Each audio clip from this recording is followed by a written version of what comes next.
frankly surrender to accept the things that I cannot change, the courage to change the things that I can, and the wisdom to know the difference. Pledge allegiance, please turn and face the God. I pledge allegiance to the flag of the United States of America and to the republic for which it stands, one nation, under God, indivisible, with liberty and justice for all. My civility pledge.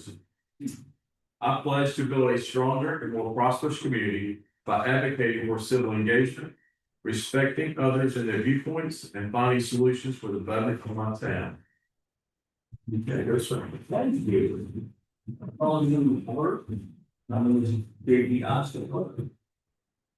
Chair of this monthly group. Kelly Casino is a member of our group that is not here tonight for the Senate comments. Dave Robert is the vice chair.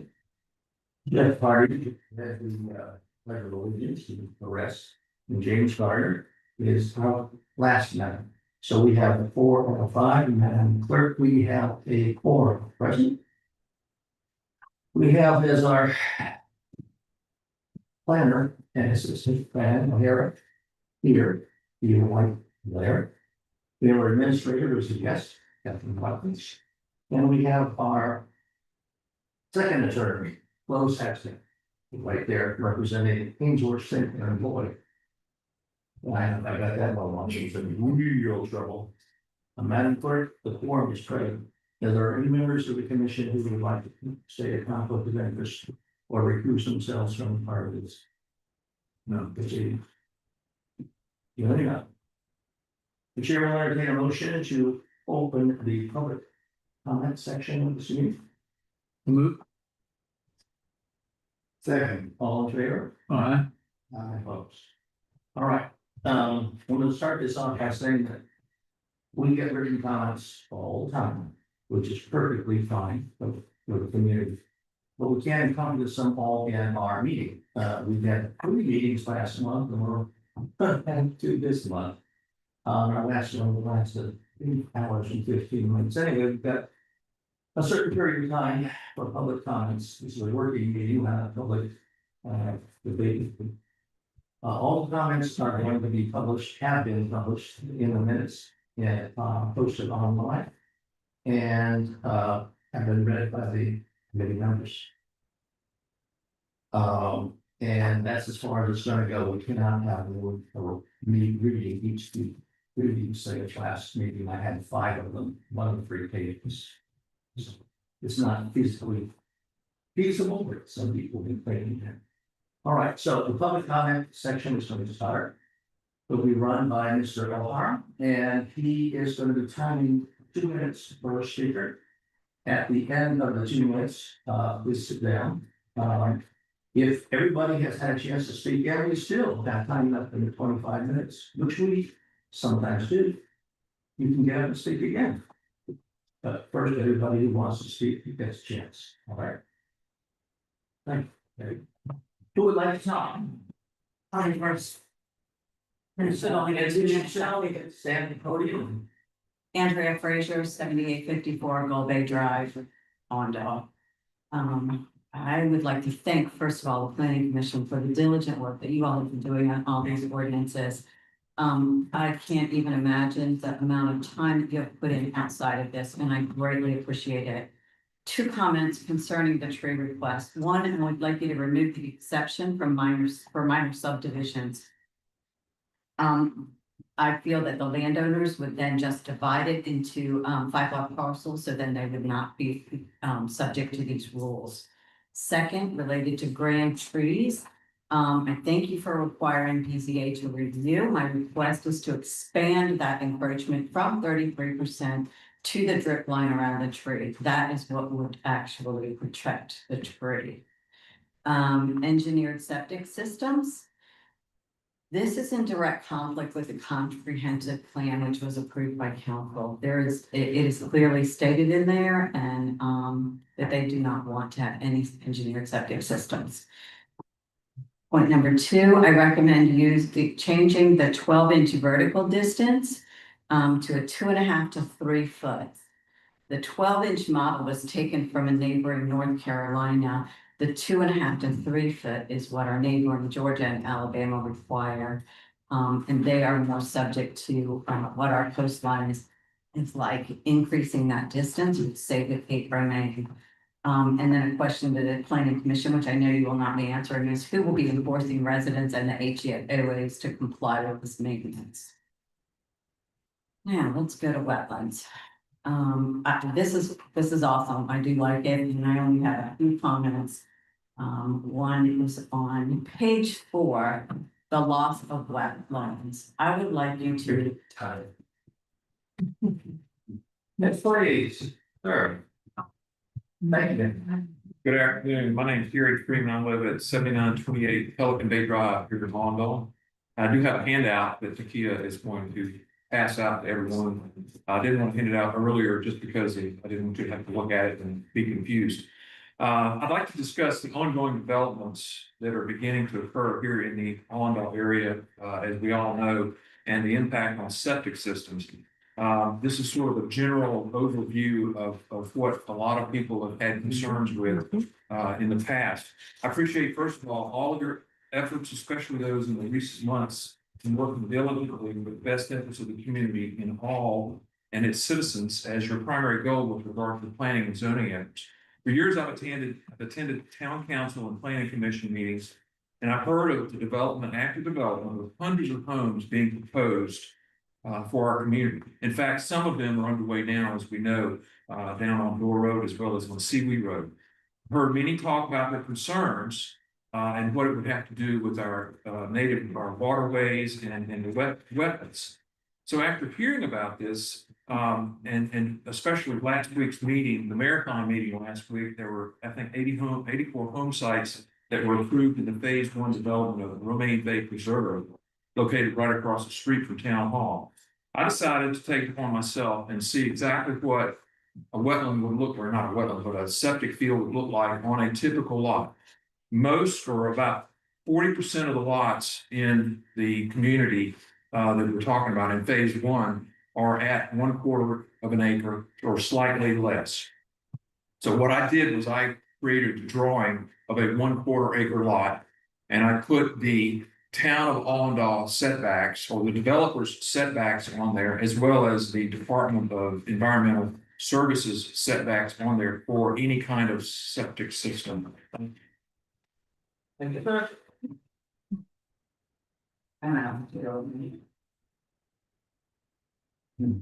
Anyone else have yes, ma'am. Andrea Frazier, 7854 Gull Bay Drive, Allendale, South Carolina. In referencing wetlands, I'll pick up from where I left off. On page 4 of the ordinance, E, loss of wetlands, I would like you to reinsert all of the strike-through language there. I believe that Scott did a great job with that, and I think that the pertinent language is very important to that. Next item on my list is on page 6 under wetland setback. I'd like you to reinsert prohibited and delete restricted. I think that language is also much more pertinent. On page 31, I would like you to, under general wetland buffers, industrial or commercial use of buffers, or agricultural use buffers, I would like you to increase both of those from 25 back to 100, which is what is recommended by SCEP.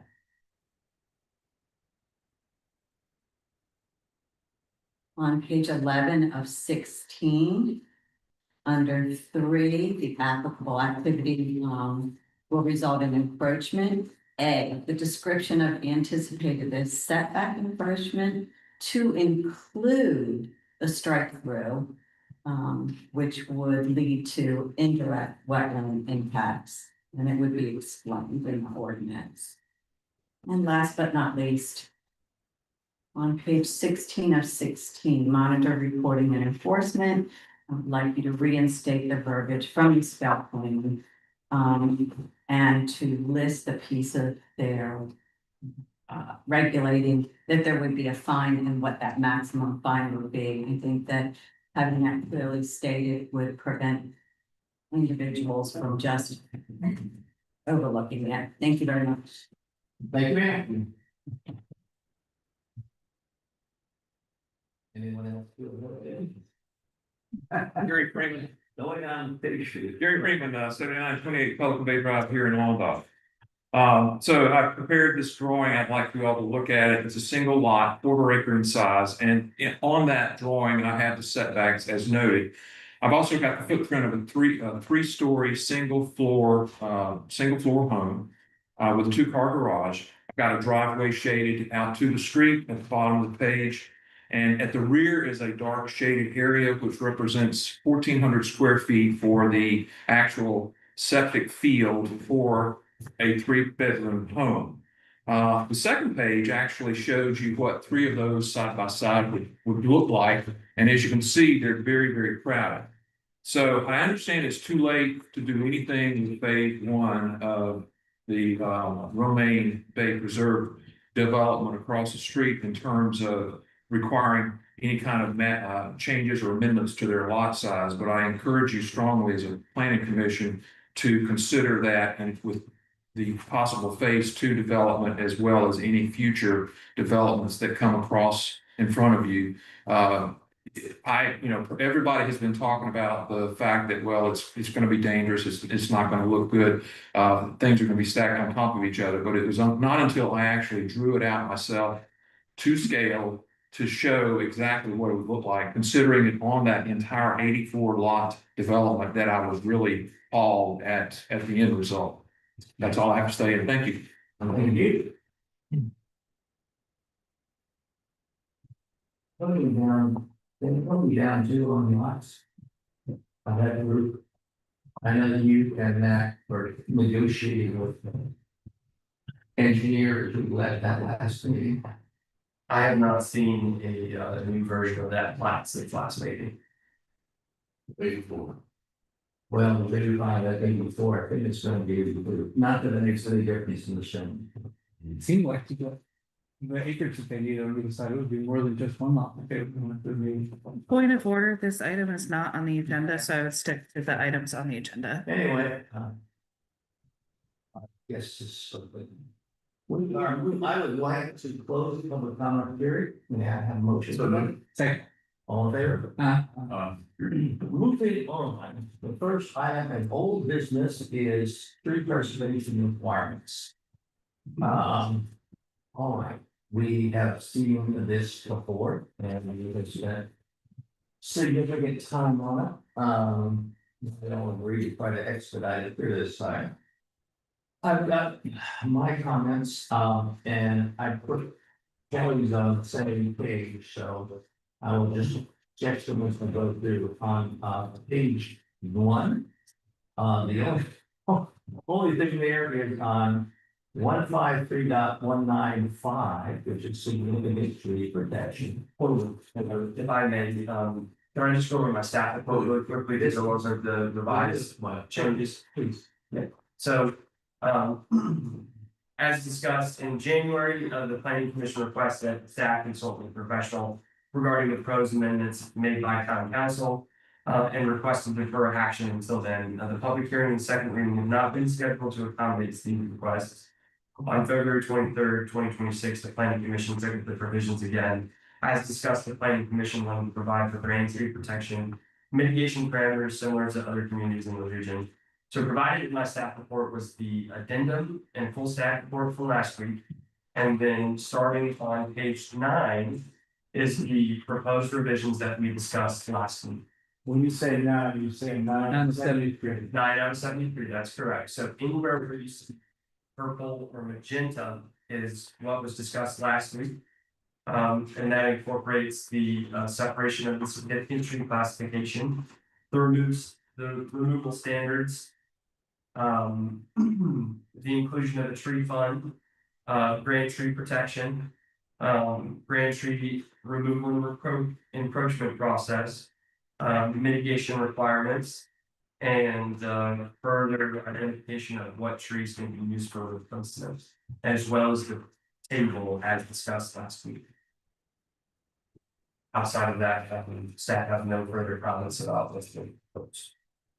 Thank you. Okay. That page one. Is that? Page 9 of the packet. Page nine, the packet, page one, the original, and.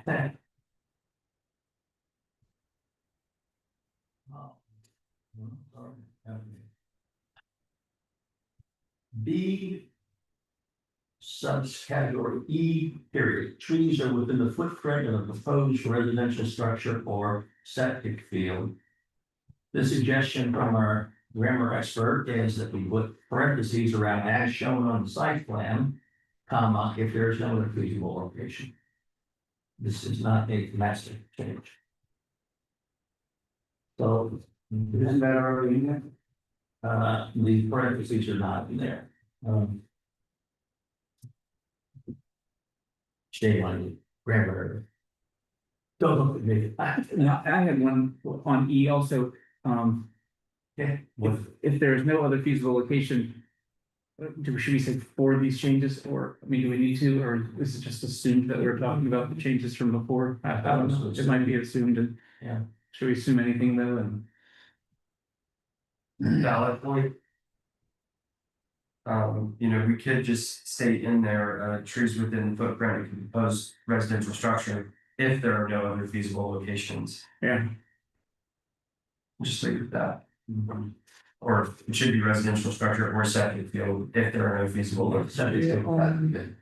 Yeah. All right.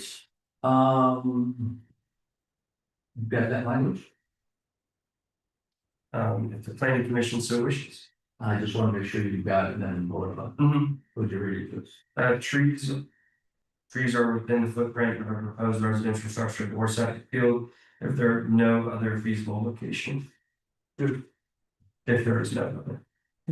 So we would strike as shown on site plan, and it would just read. That's We do motion and second for everything like you asked us to do last time? Yes, if we're gonna be making a lot of, Are there any other page edits for page 9?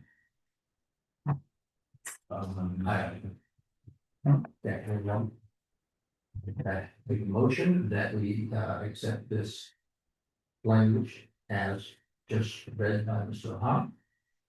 And a second. Is that just a page 9? Yeah, There. second. All in favor? Aye. Okay, guys, let's not make this too big. Here we go. Now, this is page 2 of the original or 10 of the 70. We all on that? Okay, good. Let's see, I get down to where we can have a little bit of lack of clarity.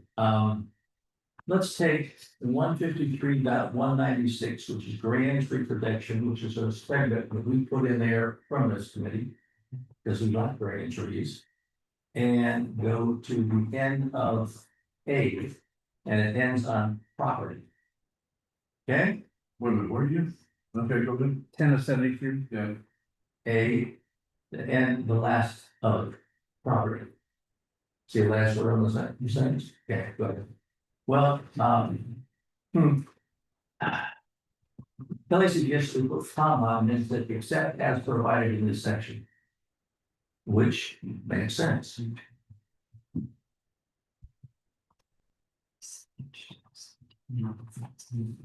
Everybody sort of got it, that's I know it's mom and half fun.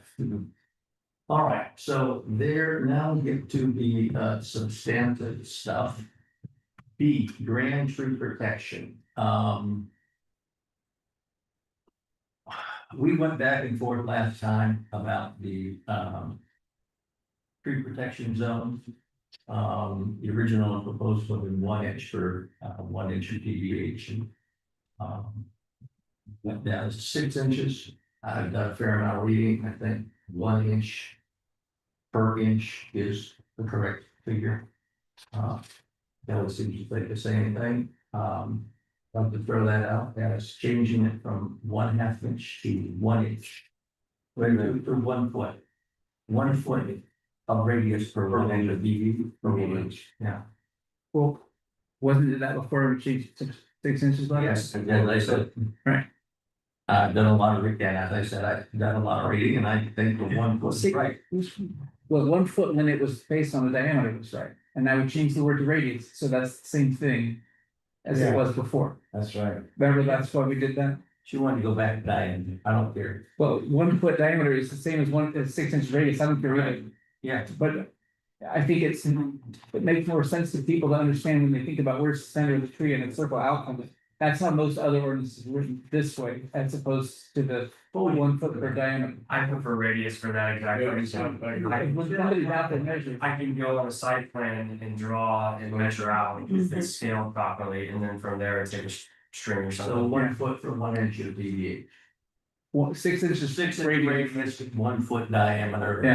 Yeah. so they're the same. It would just be Yeah. limited as. But as an on-site, on-field experience in my mind, it's way easier to put the take measure the green and walk around. Sounds good to me. We went through this for so long ago, Yeah. let's leave it That as is- it is. yeah. I didn't notice she hadn't made that change either. Okay.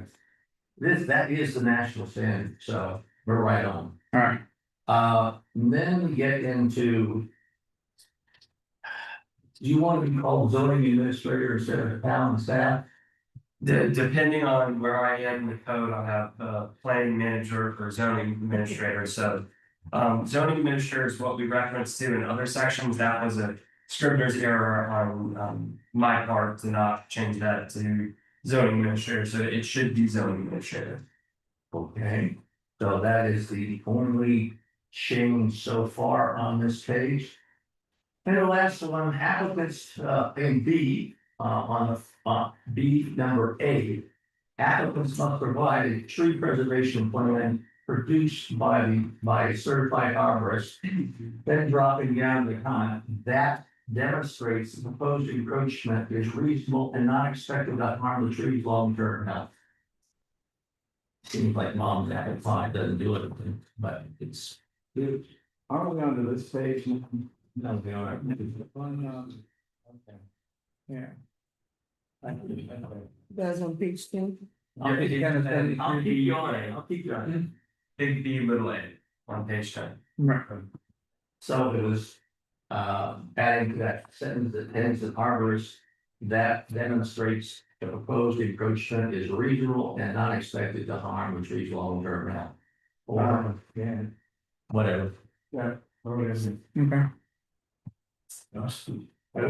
Was one of those a motion? I move that we fix the. I move that we add that change and accept. Zoning administrator. And the zoning administrator and. You have it all, Yeah, I was just gonna ask for clarity on the latter discussion, but the first revision should be to 153. 196A at the end, any property, comma, except as provided in this section. Correct.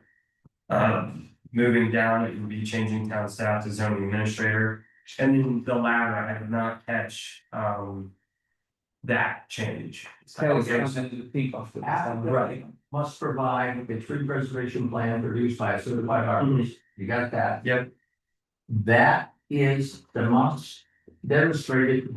The proposed encroachment is reasonable and not expected to harm the tree's long-term health. Okay, you got it? And it's written in Kelly's pink, so you can reference to that. Yes, so it's, it didn't think, she likes that thought. So that's all the, I have no other comment. okay. Okay, so I'll move the change is just mentioned by JD. So, All in favor, please. All opposed. All right, we are now on page 3 or page 11, depending on what you are looking at. We good with this? All right. Thank you. I have a comment. Please. Where do we define minor subdivision? that's elsewhere, in the code. So presently, We're getting there. you know, We will get there.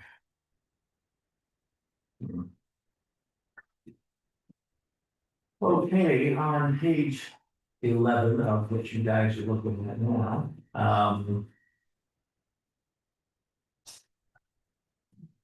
here we go.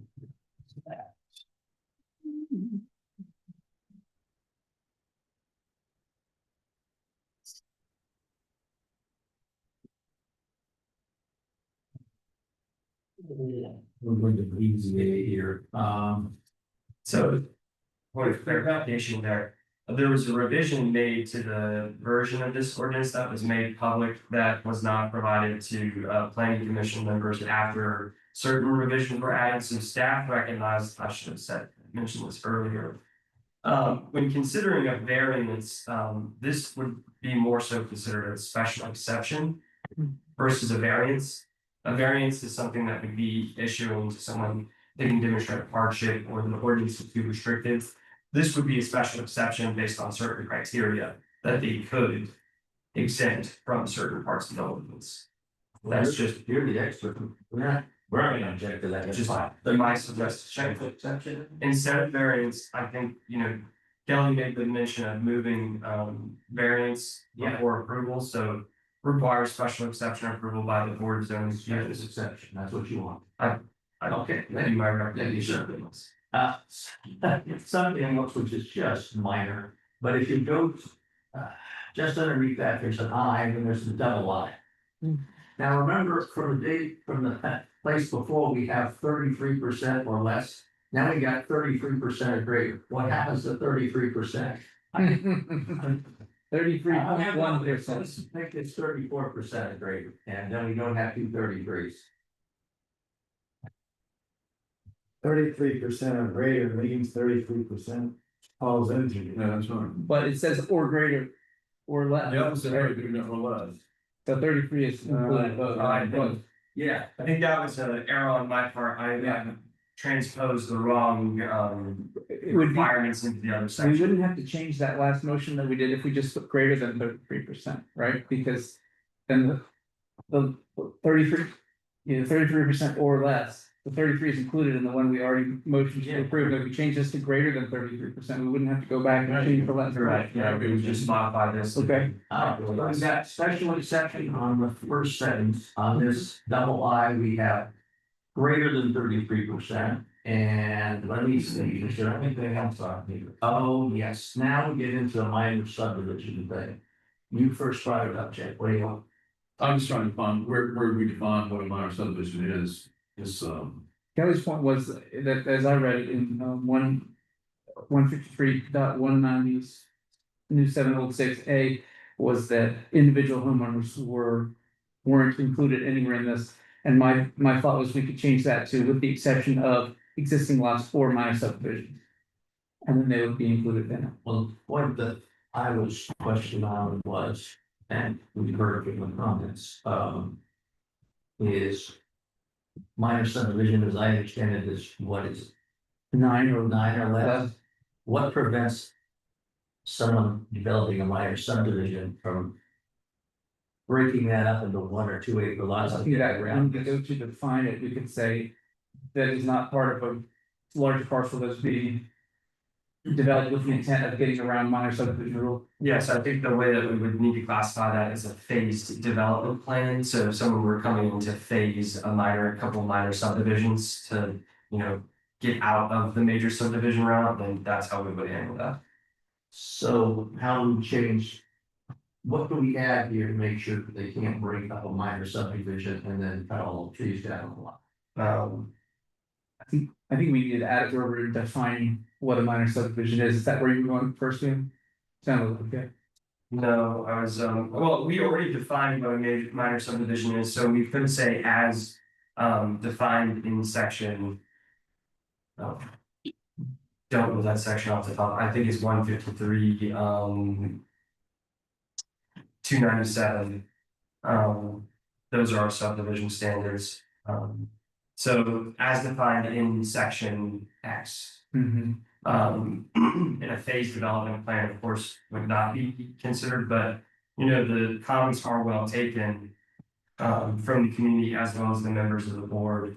on minor subdivisions being able to circumnavigate that, but they would still be reviewed at staff level. So if staff seem or deem a project to be doing just that, we would refer it back up to y'all for approval. But better to Right. qualify it, so if you are different guys in your job or a gal, then they would also be. Yeah. So we could just say, unless it's part of a phase.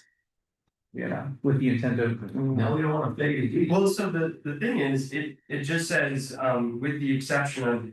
With the new suggestion, existing lots or minor subdivisions, and then we could put like a caveat on there that a phase. I don't even know how we would really phrase to say that, because the things that are exempt are existing lots for a minor subdivision. If someone is phasing a development, that would still go back to you guys, regardless of buying it or not. Right. Or but if there's 5 different people in here, we still. Yeah. So do we have to put a time frame on it? Would that be what the phase would be if?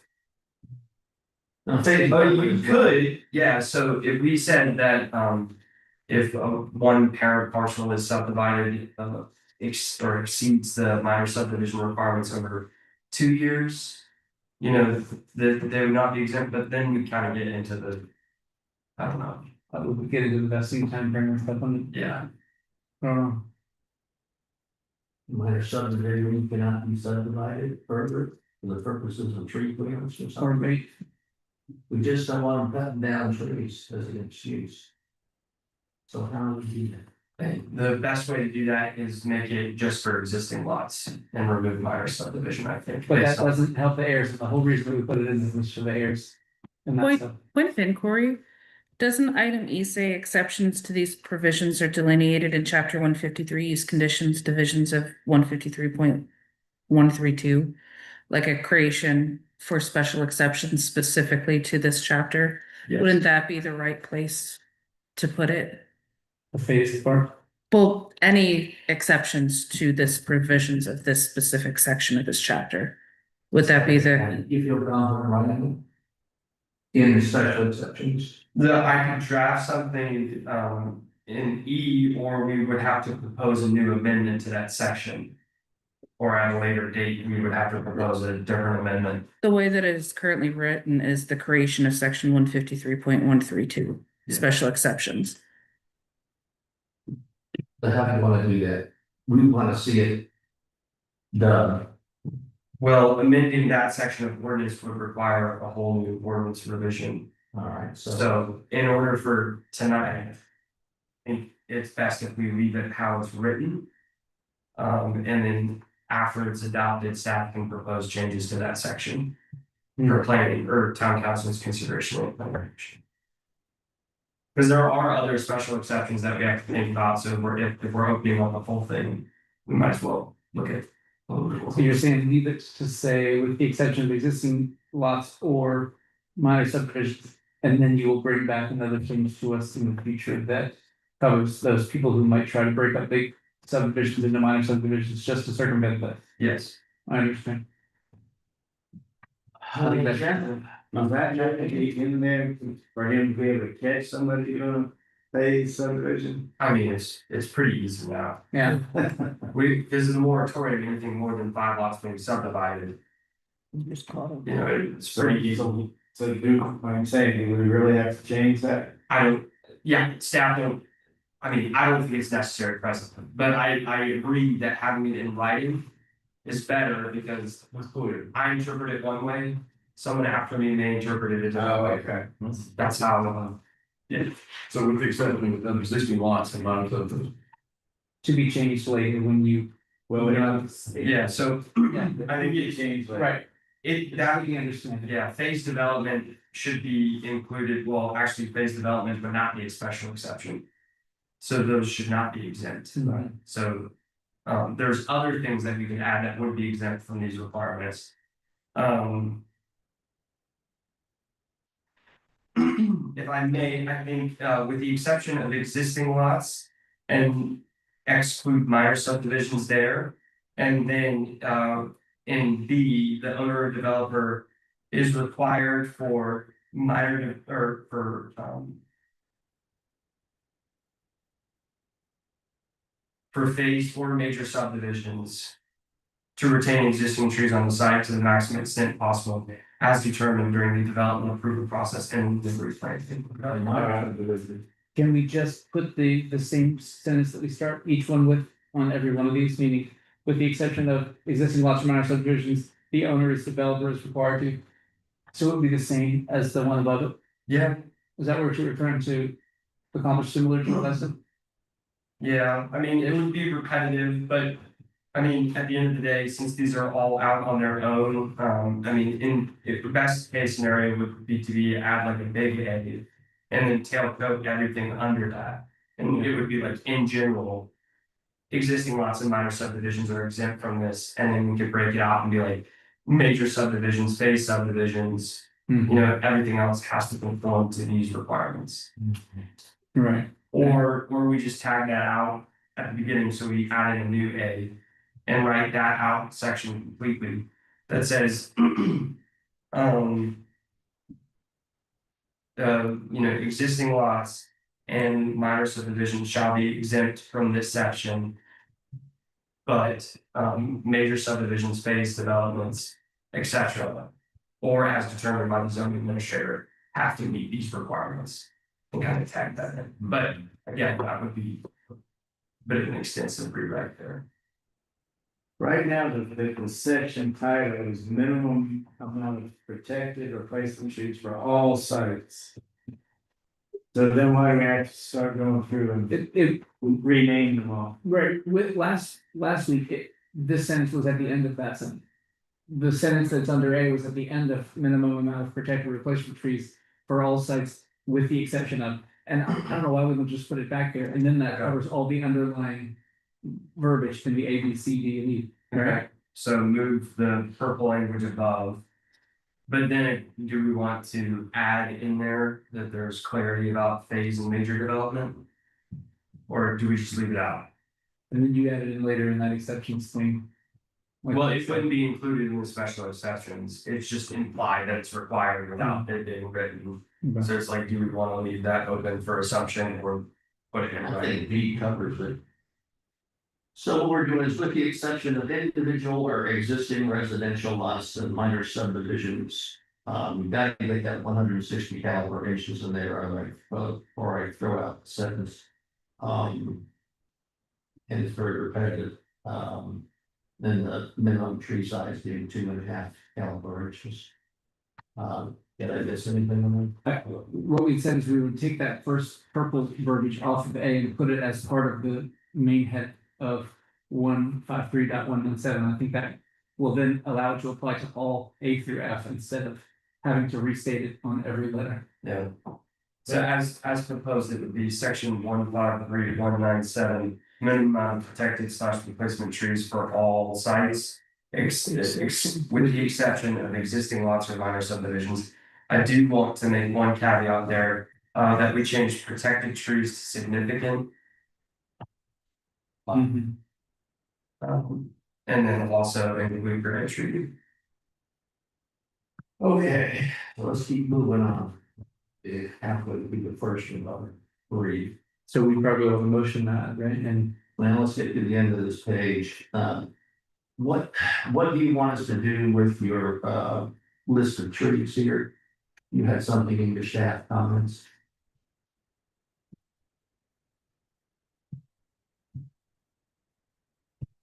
Which is on page 11 or digital page 4 or whatever you want. Starts out with Virginia over Southern Italy. So That's, those were suggested by the design professional. That I spoke with, those are just a standard set of South Carolina native trees. I mean, we could exclude that, that list and just reference the table that's in the next slide, on the next page on 12. Species listed in, table 153.198-1. which is a lot more inclusive.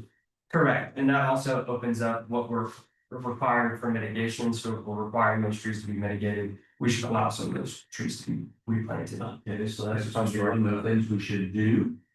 And then the last that I've got here is on the last, the bottom page. mitigation requirements. That's the next page. Yeah, that's the page 12. If we're looking at the printed version. Okay, these things scroll. But we could go ahead and make a motion for page 11 and then get, balance. Yeah. Who's gonna move? Okay. I make the motion that we. Put on the words that the different changes that we've already discussed with you. Okay, so And move F. So the record should show that, under C, tree removal and encroachment review process, A, it should read, the following action shall require special exception approval by the Board of Zoning Appeals. A2I should read encroachment into 33% or less of Grand Tree TPZ, Greater than 33%. greater, Greater than 33%. encroachment into greater. Yeah. Than, No, Encroachment greater than 33%. That's what that means, is it? Because the first one was 33% or less. Yeah. right, so 33% or less, that was moved to the significant tree protection. So we're saying that if someone wants to encroach greater than the allowed 33%, they have to go before the Board of Zoning Appeals. Yeah. So it should read encroachment into the 33%. Encroachment greater than 33% into the Grand Tree Protection Zone. Right. Okay. And then the next one would be section 153.197, minimum amount of significant / grand tree replacement for all sites, with the exception of existing lots for minor subdivisions. And then in F, the removal of additional species may be considered to, as listed in table 153.198 dash.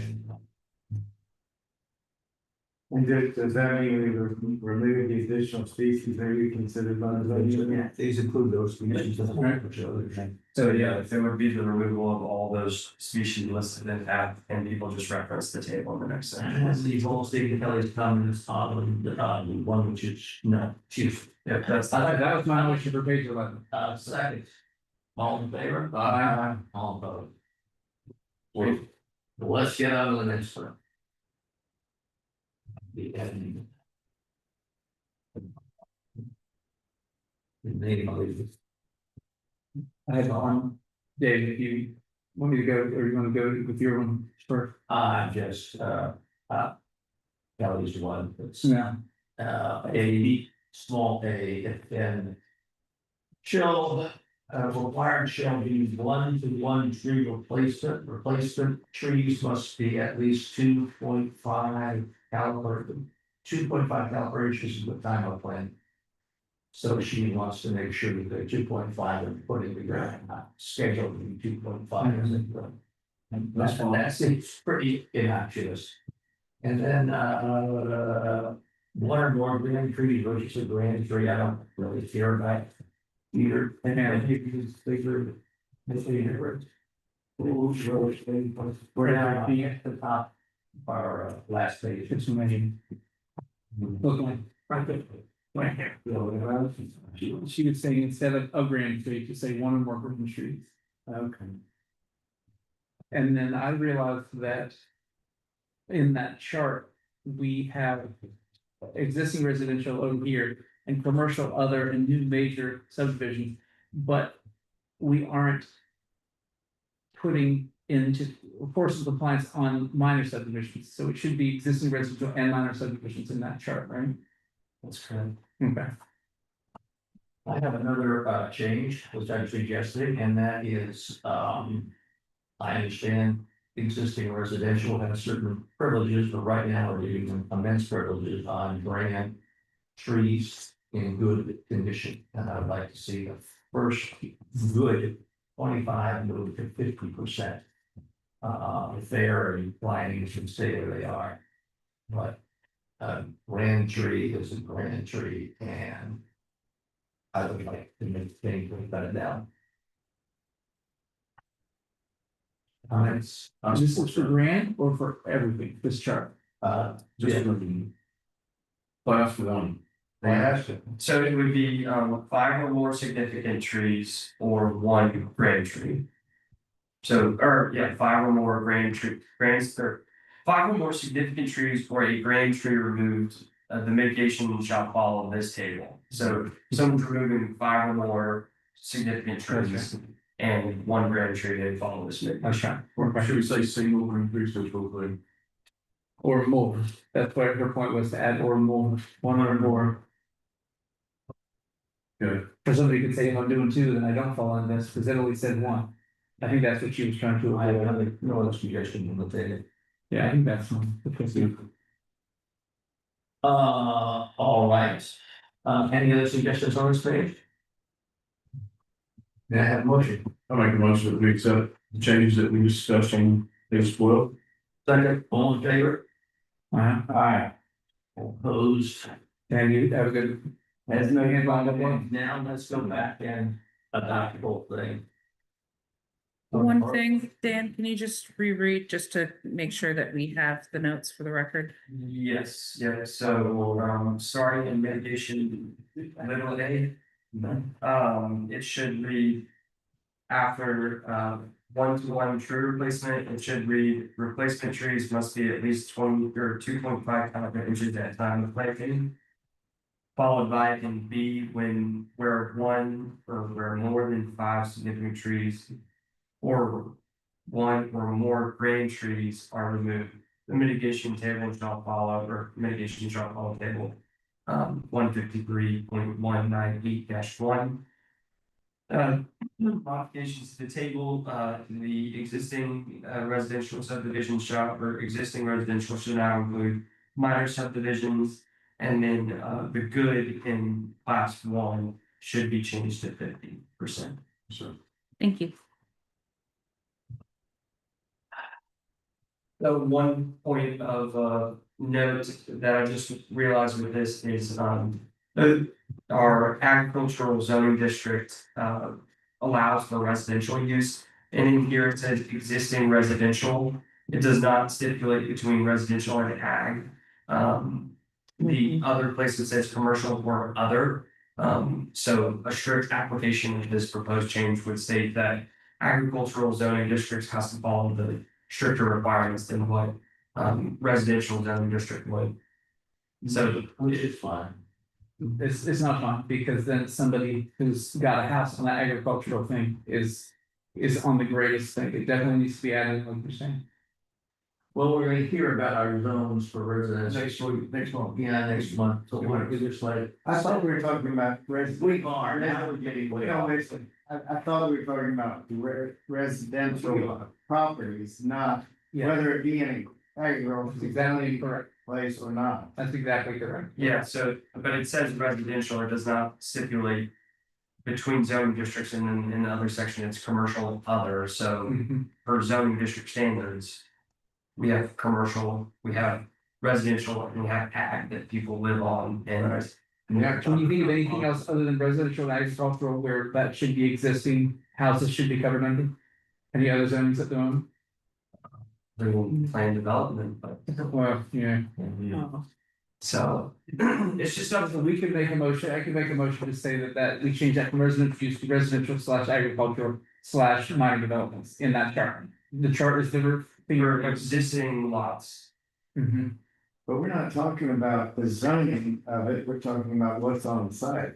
But if you read it, it could be construed as that we were talking about zoning, because we used the word residential. So- Where you're going. That was, I just, Yeah. just wanted to make that That's right. suggestion, right? So if it's a residential use, existing residential uses, that's different than existing residential zone. Right. So could we add residential use to the? I think so. That would That cover would- more. Yeah, I like that. I make that motion.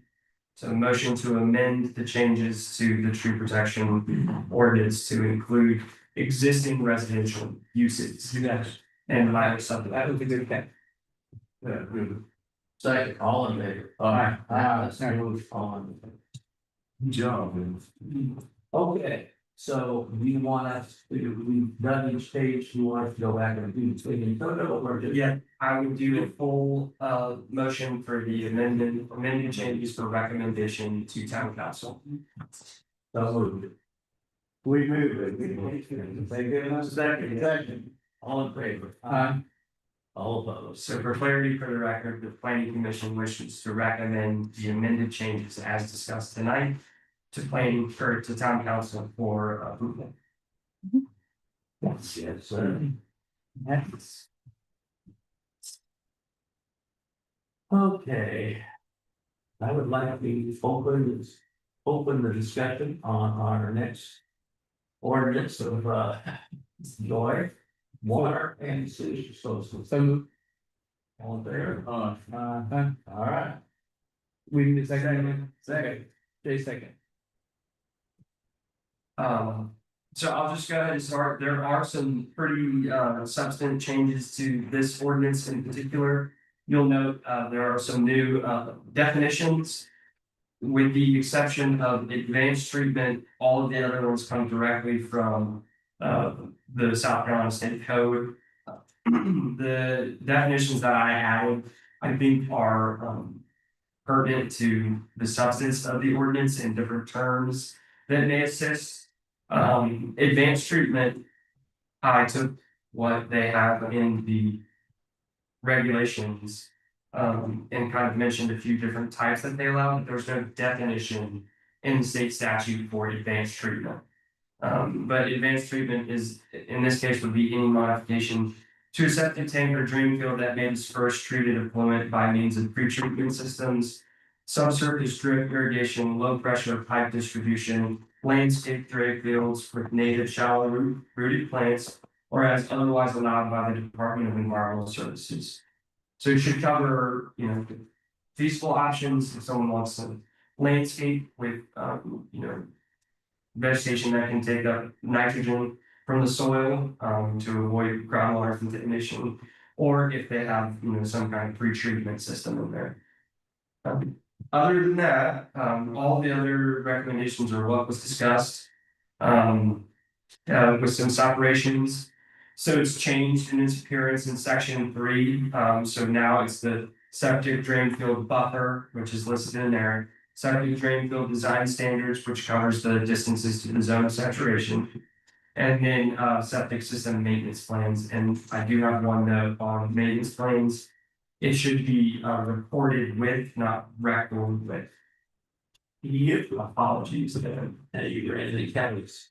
I don't know if Kelly's comment about adding periods. Did you understand what she meant at the definition of advanced treatment? I do. Okay, so we are now on, water and sewage disposal, which is page 18 of 73. Or the first page of the original, wherever you wish to go. And the only two things that I have on that page are under section 153-009, definitions, advanced treatment methods, followed by advanced treatment methods. She recommends that we X out the second advanced treatment methods. And on her copy, she did not get a good period at the end of environmental services, but it's actually there. I thought you were looking for a time period. No. It's Just her copy. I see. Okay, so the one suggestion is on that page is the second advanced treatment methods be eliminated. Anybody else thinking about anything on that page? I would just like to note that the majority of the definitions all duplicate the language, so it may be best to go ahead and remove all of those. And as long as we're on it, I had to look up Glade, that GLEYING, I thought it was Glade, and it turns out to be Glade, it's GLA. And I've never heard of it before, so that's what I did, after my third martini.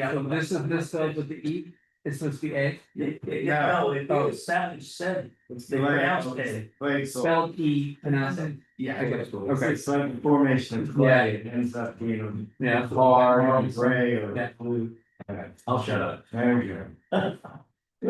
I make a motion that we change the the duplication of the duties on page 18 of 73, and that we put the period in wherever. Which is there. Okay, so all in favor? All opposed. Okay, so now we are on page 19 of 73, or the second page of the original. And a bunch of. Let me see, purples up at the top, and then section 153-3.5. And there's two things that I have on that page. One is that in A2, that private water systems should be preceded by a new private water system, so we don't impair current owners of land that are less in the future. And I would add that newly created lots of that size, if we were gonna do that, because if somebody has a lot that size already, then they can't put a well. Yeah, just put a clarification there, that is the zoning standard, that no lots, any lots, existing or not, should not have a well if they're under the 30,000 square foot requirement. Can we put that if somebody already had a lot created before we all got here that is smaller than that, and they don't have a well yet and they need one to build a house there? The minimum, no, so they would need a variance to the zoning district standards, which for residential, if they're connected to public water, they can be lower than the 30,000 square foot. 30,000 square foot is the minimum lot size for well, and it's been like that since before I got here, and I think way before that, and then additionally, agriculture, the zoning minimum lot size is 30. So So do we need to even have this sentence then if we can't, if nobody can make a lot that small where they would need a well? I think it's best just for repetition of the code in this section to include that, because someone could say, oh, well, I have a new subdivision, can I put in a well? And it would just reiterate that. Yeah. What's already known in the code and do it a little bit clearer here. Okay, so it's already there, we leave it alone. The only other comment I have is on 3B. The drain field, the entirety of, she wants us to add, the entirety of the drain field must be located at least 15 feet from the property line. That is what you were trying to say in this thing.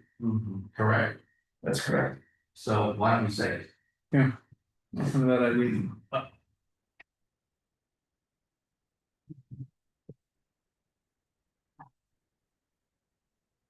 I have a motion to approve this page as amended. I have a. Sure, go. Two, 15 feet from the property line for the well. I'd like to see it less than that number. I think that, I think 15 feet is a good chunk away for the well. We're allowing the septic tank to be inside that. I think I read that somewhere. Right, only the field had to be, only the field had to follow. The tank goes in there. Yeah. You're a water guy, what are you saying? Well, you're saying the well can be within 15 feet? Within 50 feet of the property line. Well, the problem with that is you have to keep a pollution-free zone 100 feet around any well. So that means you're imposing on your neighbor. 75 feet, right? 75% of the component. Oh, just wait a minute, I thought we said a well. You have to have a 100-foot radius or 100-foot diameter pollution-free zone around any well. I think state standard is 75. Yeah, and that's what we got here, 75. If you look right there on number 2.2. So you're putting 50. So you're taking out 60 feet of your neighbor's property where they can't put a septic. Oh, I see where you're going. I understand that, I mean, that's only in a planned subdivision. This is This is only for planned subdivision? Yeah, I mean, your concern is, yeah. these requirements would only pertain to new subdivided lots. Well, let's think about that. Yeah, if you push it 15 foot, that makes your septic tank. Your disbursement is closer. Now, if I can get it. What he's saying is if you put your. Put a name well in within 15 feet of the property line. Then your neighbor is precluded from putting their septic drain field anywhere Oh, you're talking 60 5 feet. feet, you're talking 5 or 10 feet, we're not talking, you know. Well, that takes 60 feet of his property. You mean at 15 feet, if we make it smaller, it takes more of his property where he couldn't put the septic. I think we're talking about two different things. Okay, No, I understand what you're saying, I do understand what you're saying, I just think that typically your well is pretty close to the property line when you dig a well. It's very unusual to put one, I think our ours is 40 feet from the property line, but that's just, yeah, that's just an example. All right, which section, you talking private water systems private water systems shall not be placed within 15 feet or 75 feet within any component. Or 25 feet, what that doesn't really right either. No 25 on 22. Excuse me, 75. Or within 75 feet of any component of the septic system. So it has to be more than 75 feet from the septic system. and that's in there forever, that's per second. I mean, I'm just saying, would y'all be able to change it to 15 feet, maybe 10 feet, just give another 5 feet away per lot, I understand it probably poses to your We neighbor. got all these lots that are only 50 feet wide. That's in these plan development. The city what, yeah, I understand about it, well, I'm not generally in favor of imposing on your neighbor. No, Where you say that? I mean, I think we ought to leave it 15 feet. No, so a good reason to change it out. all right, anybody else on that page? I have a question on this page, and again, we get into where you're talking about advanced treatment. But I don't know that we have done a great job of defining what is advanced treatment. Well, engineered septic systems. So, So that ain't no, that's no better definition. so Say it, sir. I'll refer to the approved definition that was just made on the last page is what we define as what advanced treatment methods are. And those are the methods that are allowed by DES as well as the EPA recommended versions. So, that. Where you describe the drip, the pre-treatment, the low pressure pipe. Yeah, so Okay, the one thing about that, when you say low pressure pipe distribution, does that mean it's pumped? That's the, I think the pump would be higher pressure. Okay. Well, my big thing about this is I don't want us to start allowing pump systems, whether they be. A regular system or a mounted system. Yeah, so I think the intent behind this ordinance is to promote more sustainable land management and land development. I think, staff's previous recommendations, if we were to go to specific types of septic systems, we need to first figure out what we have existing in inventory in town before we can start going after certain types or septic systems that have certain qualities. This would promote septic systems with better technology, which would result in better groundwater return from a septic system. Yeah, that's fine, as long as you're not going after systems that require more maintenance than traditional septic systems. We wouldn't require it, but it makes it more feasible. What do you mean? What makes what more feasible? So last week we discussed that the additional vertical offsets to the zone saturation, the system without an advanced treatment component would be slightly more expensive than one with, whether that's conventional, a traditional drain system or an engineered system. Because if a system does not have advanced treatment, it has to maintain an additional 6-inch offset from the zone of I saturation. understand that, and which advanced treatments are we talking about? Those that are defined here in this ordinance. So it's right here at the top of page. do that 18. presentation's not, First look. the balance system runs into I don't the engineer system. It can be, we can see variations of advanced treatment, like I think we talked about it last time, and even in her slide, there was an indication that a conventional system can have advanced treatment methods, but don't require pumping. There's like fabric walls that you can do that help promote bacteria. You can do the aerated method that has pumps and mechanics, but you can even inject. And that's what you're talking about, pre-treatment?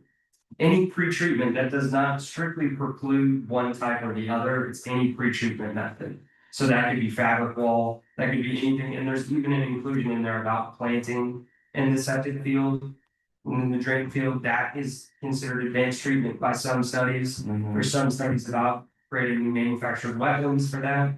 Because that, It can mean minimum too. yeah, Yeah. But if you're mounting, then you can pump it. Yeah, but that's pre-treated, right? not always, not every, so if we think about, we try to avoid the two categories of engineered and non-engineered. And we think about it from DES design standards. There's several different programs, program codes, or septic systems that a non-engineer or a DES employee could design and permit.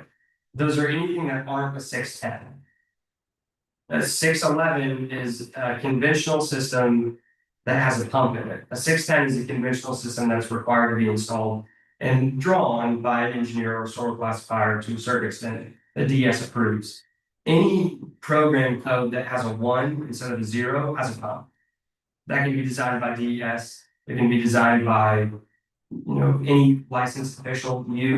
It just depends on who's doing it, but that program code can be permitted and it's considered in some instances, non-engineered. Engineered is when you have signed stamps from an engineer. Yeah. That's engineered. Everything else can be designed by. Well, see, the problem with a mounted system or a pump system is now you're opening up properties that would not normally be able to be developed,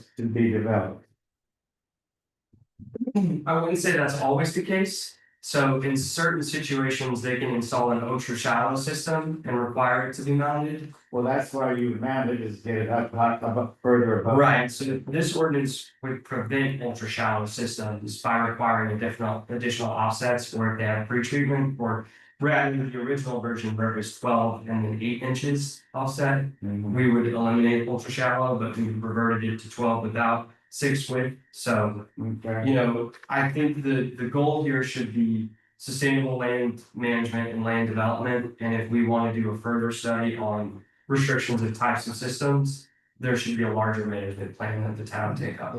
Yeah, most likely. What's the root of your concern with pump? The more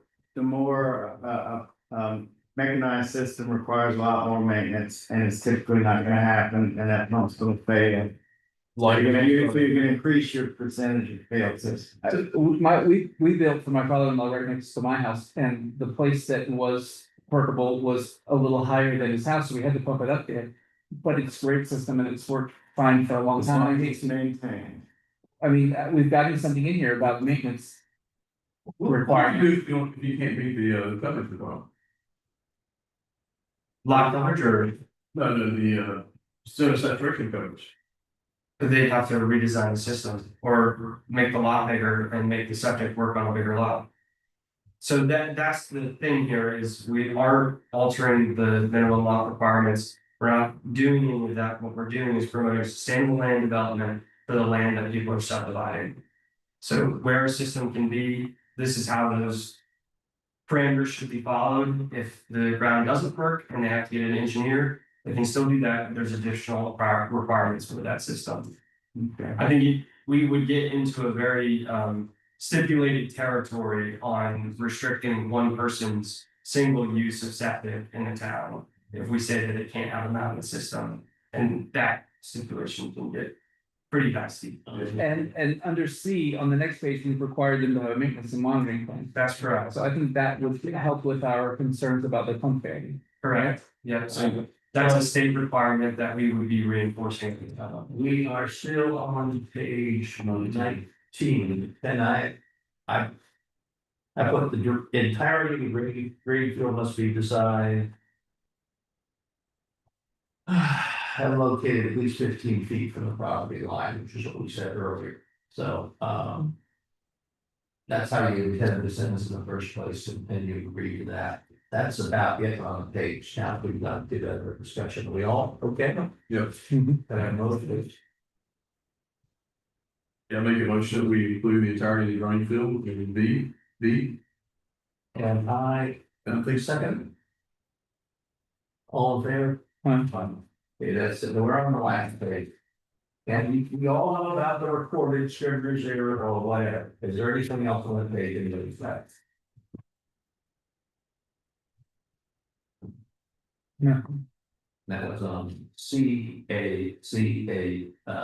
first sentence, record should be recorded, just past that's no big deal. Okay, on this, on the maintenance and monitoring schedule. What kind of enforcement do we have, and Well, they would provide their maintenance monitoring schedule to the town would then have that on file for each individual lot, if it's an HOA or not, so. Let's say that there's an instance where a septic system does fail and we do have code enforcement and we have a written maintenance agreement for that lot and for that unit. The town could then go into a compliance effort on it and through. When you and I were first talking about this, we had some discussion about this earlier.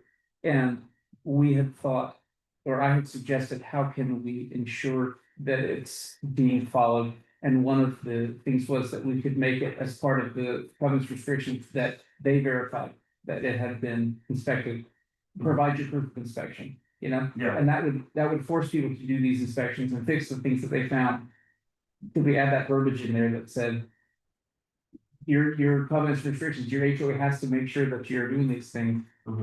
I like that a lot because that solves the problem. I mean, just because we say it needs to be done and there's nobody enforcing it, I mean, you're not gonna go out and look for failed septic tanks.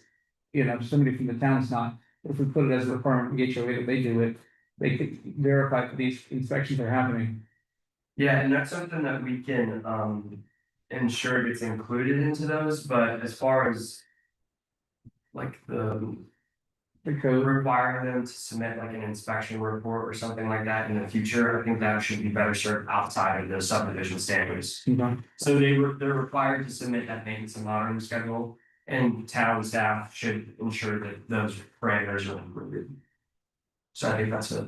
so where would the requirement that the HOA verify that this is being done go into? That would just be a per neighborhood thing. Yeah, so before the final subdivision, they would have to show proof of their covenants and conditions or restrictions to town staff, and we would verify Okay. that those are in there.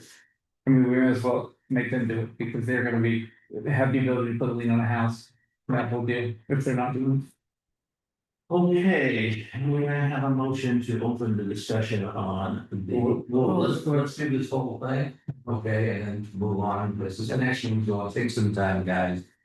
All right, I would make a motion that we approve as amended the ordinance on water and waste facility. And recommend for approval of the county council. And I recommend this approval to work down that. Sorry, all in favor? aye.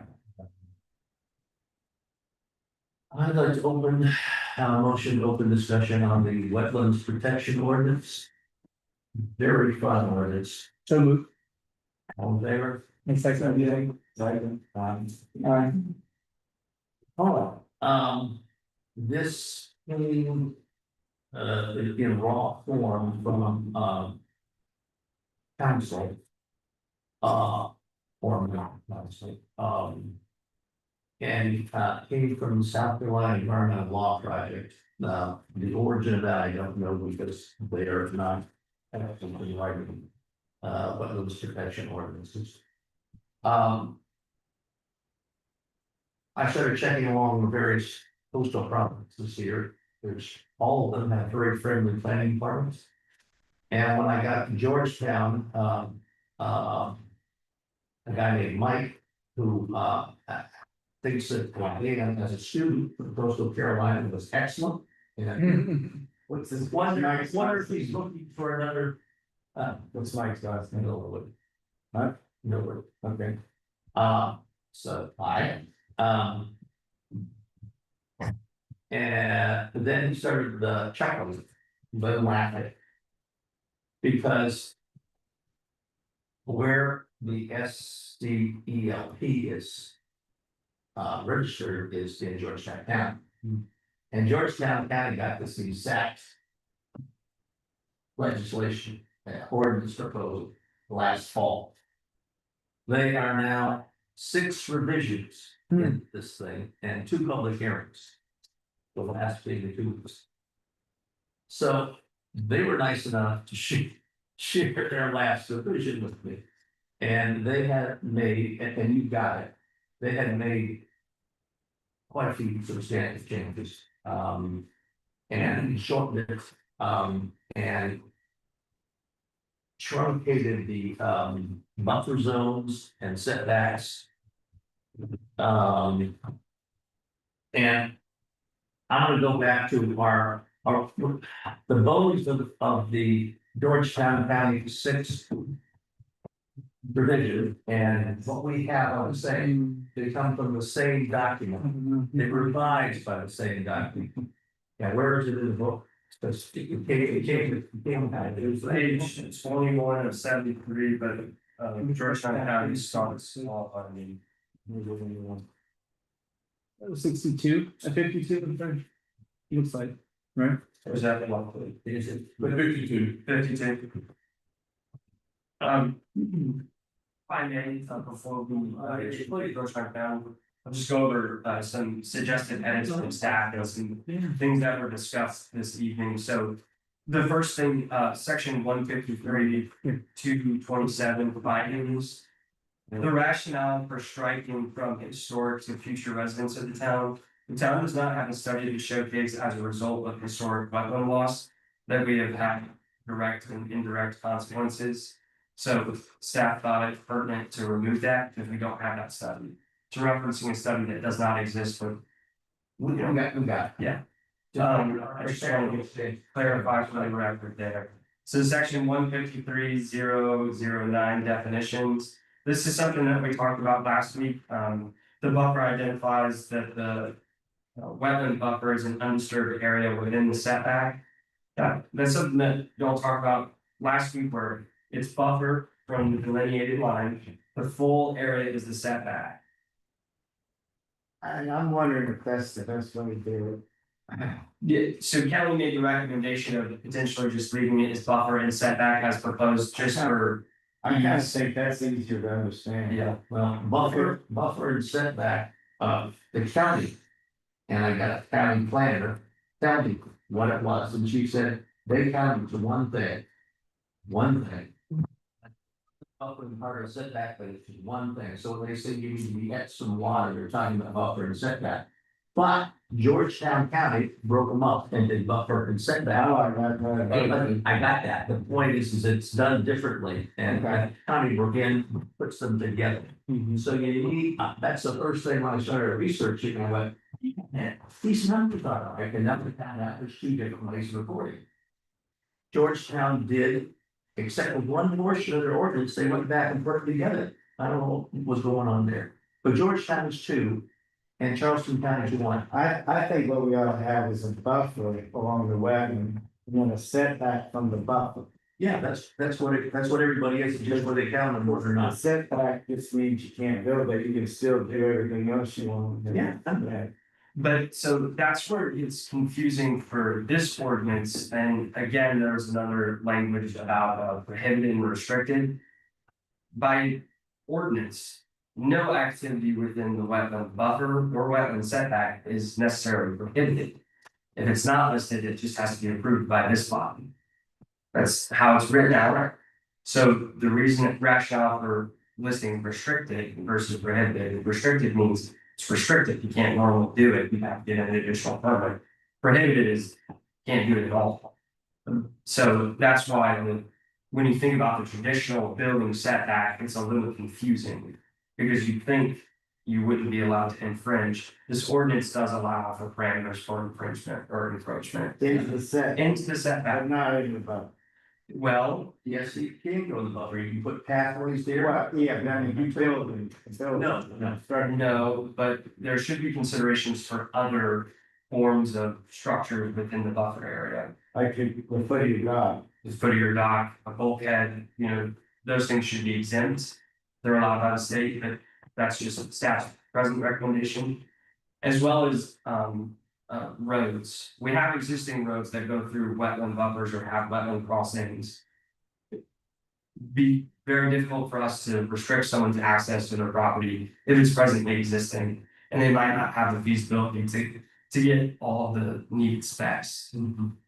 Currently, we've got a 35 foot from the OCRN line, buffer and setback as one, but it's not necessarily a buffer because you can clear you can clear up to that 35-foot line, but you can't clear more, or you can clear up to the OCRN line to make a backyard. Tell me how it works now. You should, any activity should be restricted back there. Do Within people 35 follow- feet of the OCRN. Within You 35 should feet, build right up to that line. there should be no structure within that line. But I'm talking about like putting some grass. I mean, they could, in theory, you could landscape back there. And this would be Because granted that, is it considered a setback at the moment? The 35 feet is considered a setback at the moment from the OCRN line. that's Something correct. about your house, and the house is on your strip. They're all about 35 feet from whatever line that is. Right? And we also have setbacks in each one of these. We have the OCR line in each one of our current zones that we have rewritten. It's 35 feet, except the conservation zone is 50.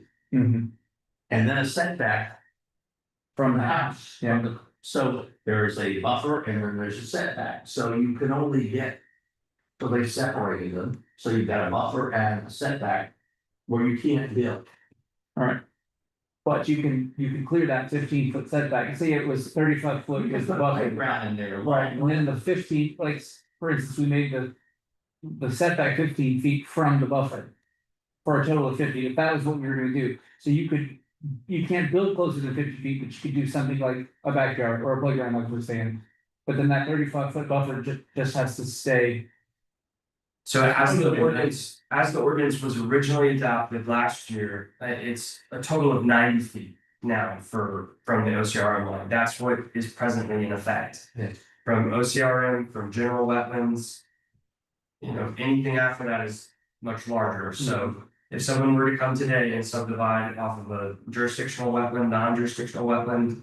OCRM line, they would have to meet the 75-foot buffer plus 15-foot setback, with a total of 90. Any activity in there has to be approved by us. So nothing that's built now on the intercourse waterway could be built. Yeah, but that's no, so they would need an additional authorization from this body to do it. Right, but in normal zoning, if they were following the rules, we couldn't replicate anything that is got along, Without additional authorization from this body. you know.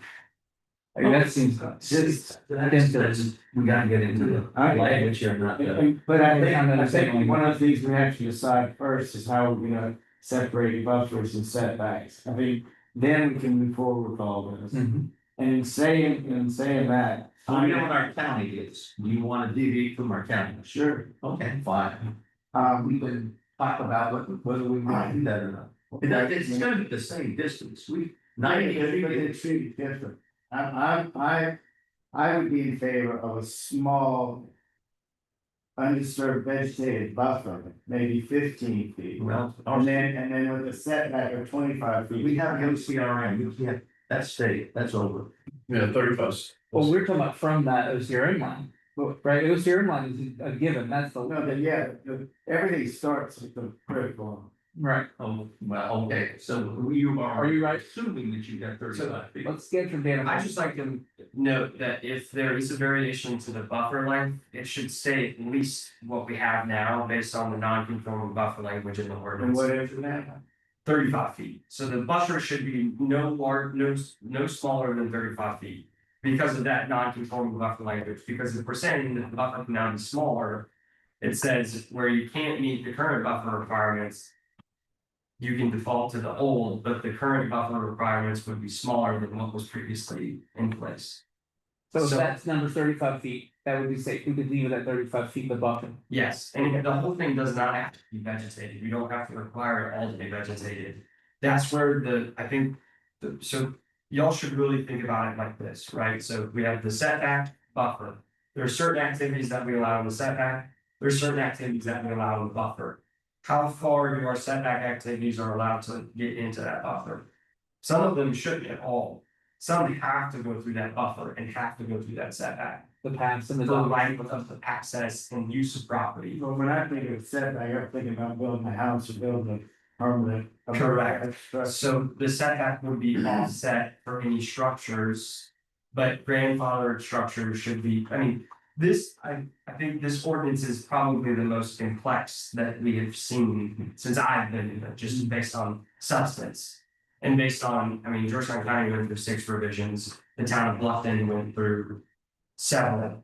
as well. So this is a very broad and very intense, and rightfully so, that, you know, our wetlands are very important, but we have to take extreme care in making sure that these ordinances are tight. Yeah. so- And practical. Yes. The general. So if I may, before we get into like real crazy conversation, the three main things I think that should be catered to here are, you know, the setback and buffer widths, all activities and applications, and review criteria by the planning commission. In staff's opinion, the remainder of that information is very not as crucial as those three items. And would they all be covered in this definitions page that we're on now, do you think? No, they're included in other sections. But the first, what are they? You know, Exactly, that yes, is, that's where we'd start. okay, and that's A and G, as far as I'm reading, right? That's right, Okay, buffer and setback. So this is From last- 28 and 29, the definitions expanded are 2 pages. Oh, 73, so. Yeah. So as proposed, it's just modified to include the wetland buffer would be an undisturbed area within the wetland setback where natural vegetation must be maintained in order to protect the wetland or its function. But that doesn't cover for the docks in the past to get to the docks and things like we leave them to. Right, so that would be later in applicability and would be covered under the wetland impact application. But by saying that it's undisturbed in the wetland buffer, and we then. Yeah, so I guess- Your point would be unless exempted. Yeah, exactly. Which I think. So it should be wetland buffer widths are established pursuant to this section, this ordinance unless. Or hold on. Non-disturbed area within the wetland buffers that are. Should be maintained in order to protect the wetland or its functions unless accepted or. And where are those exceptions in this? Do we already have them? Yes, they are listed in. Activities prohibited / exempt, In which section you think? that would be section 153 to 35. So. For the record, yeah, prohibited activities. Should be restricted activities. For point clarification is if we have the OCR in mind, then we have a wetland buffer of 35 feet, Correct, then we have a setback of 15 feet. correct. Okay. This thing reads to me is that the wetland buffer is within the wetland setback. Yeah, so that's as discussed last meeting, so that was to reflect the discussion, and it seems like tonight we want to go back to. Buffer setback being separate. Yes. That's my fault. Well, we'll get to it. And what is the 35 feet, that's what OCR, what the county requires? So before we revised our ordinance last year, we had a 35-foot buffer off of any wetland, that's OCR, jurisdictional wetland, etc. Okay, but that was set by the town. That was set by the town. What is Charleston County have? Theirs is just a 35 feet, that we've been working from all these years, which is how all the houses are built where they are. 35 feet, we haven't changed. them. 35 feet from the critical line, or And that just serves as the setback from the line, and then you could build right in that setback. Correct. so in this case, there would be a 35-foot buffer and no setback. 35-foot buffer plus a 15-foot setback. But based on Charleston County, For Charleston County, zero setback. I don't know Charleston County's off the top of my head, so I won't state that for the record. Do you want to start going through this? So Georgetown County proposes 50 feet in total, 35-foot buffer, 15-foot setback. Bluffton proposes a 50-foot buffer. And makes no mention of setback. Which means you can't put a playground within 15 feet of your house if you're building right on that buffer. That's basically what they're saying. So they view it differently. So the issue with those other two entities is they view the different activities separately than what we currently are. So I believe Bluffton's is within the stormwater review. So that's completely different than our subdivision standard, or from our zoning code. Charleston County or Georgetown County, I think they would be the same in the zoning code. So similar in that regard, where you would get a permit from the town to do this work in that area. So no, you wouldn't be directly restricted. You just have to get additional approval from this body. Gotcha. Yeah, Georgetown, the buffer was 35. 15 and And 15. 50. Yeah, 35 plus that 50, so that big. And last meeting, we had talked about going from the 35 to a 35 plus a 15 setback, Which is For general. which is reasonable. I mean, so long as it doesn't apply to houses that are already built. Right. Because at some point last week we talked about, or you could rebuild the same footprint, like Jay's had, for instance, on the water. So there is the current exemption in there for non-conforming buffers for all existing developed or undeveloped recorded single family lots. I think it's along those lines in there. So that's in there presently. But to your point about grandfathering and exemptions, that needs to be clarified. Yeah, what about if somebody is currently set back 35 feet behind the buffer, their house sits at that 35-foot mark, and we add a 15-foot setback, it gets washed away by hurricane, and we build it back. Rachel looked. Yeah, I think. Yeah. To the discussion last week and to my also recommendation coming from the state that if there's grandfathered footprint and we're replacing it in the same footprint, we should allow that. Yeah, Georgetown. As long as it doesn't extend further or, Yeah, you increase. can't go close. If it's 1 for 1, it's 1 for 1. And, Yeah, I definitely think we should have that, that would set us up for all kinds of trouble, if there was a hurricane came through and Jay's and everybody else's house was gone, they couldn't put it back. By the way, my house is way more. Oh, whoever, those people are on that list, that's what I'm getting. I'm just used to you saying that, I know you live on that road. and yes, so just for clarity, the new wetland requirement would apply to new subdivided lots because of the non-conforming buffer. And only new subdividing lot. That's correct. Now, are we ready to actually move on for this? Sure. Good, thank you. All right, so. As far as All right, I'm gonna point out, again, I said that the bones of Georgetown and the current ones are the same, they came from the same document, except they didn't do 60 feet. So they have made theirs, shall I say, friendlier to the current environment. I'm gonna just point out some major differences, and then we'll get into the one that we're discussing, the one that we got from SEOP and spent some time talking about. The Georgetown group basically eliminated that local, state, national park, refuge, wildlife management, which they don't have either. So they're like, okay, and they if somebody is near that, it continues on private property, only the general wetlands, so if it goes. If a wetland encroaches on private property from a national park area. Soon as it hits private property, it drops down to the buffer and set that on private property. Riparian wetlands, they had 50 feet, but in this case, they were talking about 35 plus 15.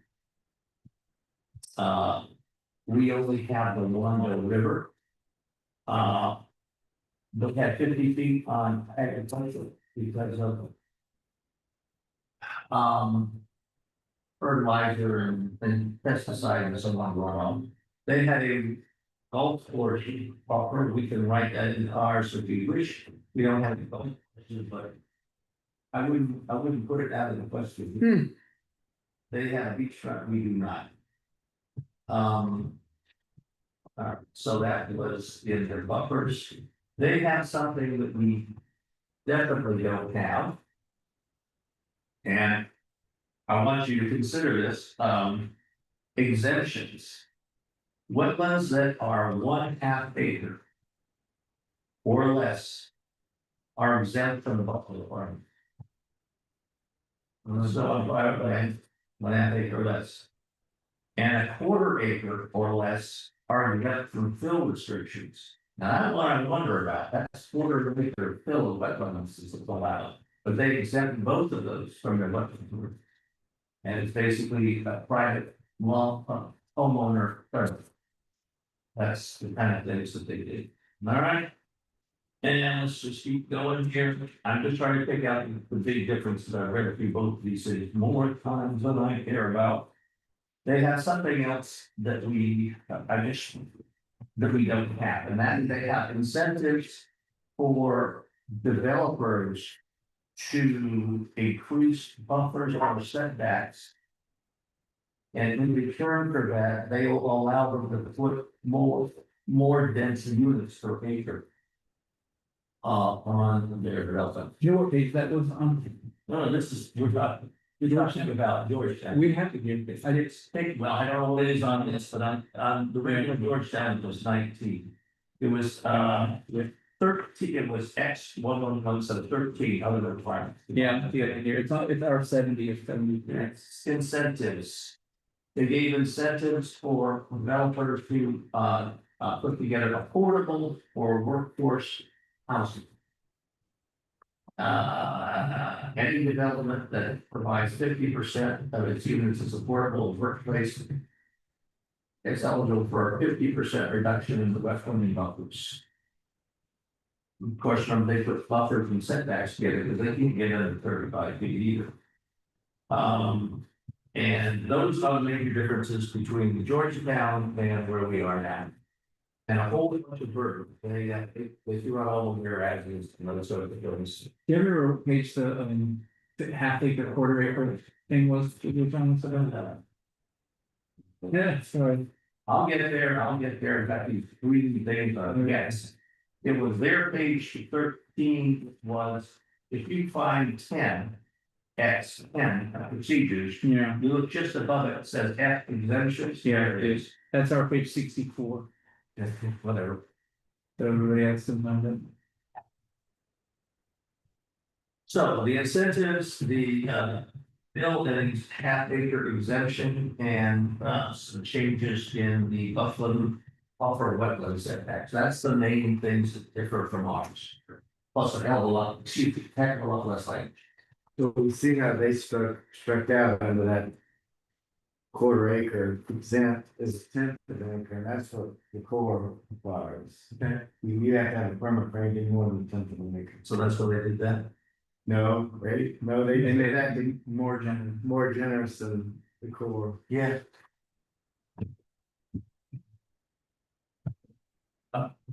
Think about that, I think about the subdivision across from Randy Lane, all the wetlands on those little lots right there. I mean, it's about fill that whole thing in. Very good. Yes. So I'm saying that they did it, I am not advocating. Okay? All right. I'm trying to be an honest reporter, I'm not biasing. I definitely have a bias, but that's not what I'm supposed to be doing here. You all got, did you all get Kelly's suggestions? There aren't a lot of them, and if you've got them, I'm not gonna read them. I basically would rather work from the Georgetown one than the current one we have, but if we're gonna work from our current one, I don't get anything that is unrelated to Kelly until page 31 on this. What about her 28, 153.009? That being removed? I've been talking about. I'm not doing any Kelly stuff right now, I'm just doing mine, but Okay. Kelly's got everything from grammar to a whole bunch of. I got So you're going through your list, sir? Yeah, I got you. You said 30? so page 31, 31. and general wetlands buffers, a minimum buffer of 75 feet must be observed. And I think 35 or most 50 if we're counting buffers and setbacks, which should be in there. I agree with Not 35. 75, I agree with 35. and the additional 25 for agricultural and commercial was fine with me. I think this wildlife refuge sanctuary, 200 feet, the whole thing should be thrown out. We don't have those things here. Except that one island we said, right? We have, What about the Nature Conservancy then? The Nature Conservancy, the Nature Conservancy, it's not a, is that not a wildlife sanctuary or nature reserve? no, it's the sanctuary, it's just a conserved land right now. They haven't declared anything. There's 3 people on that land farming essentially. But you're right, it is something, but it's it's a conservation land, it's not a sanctuary, it's not a refuge, it isn't a preserve. So we don't have it there. And the 200 feet, the 100 feet for wildlife refuge sanctuary, nature preserve, we don't have that either, so I just was gonna. Yeah, I agree with that. Yeah. Number Do 2. you need to take into consideration if we ever had one, or we take it at that time? That's, You can take it up then. that's for you to go sure, but So the only thing we have this stuff is in birds of prey, yes.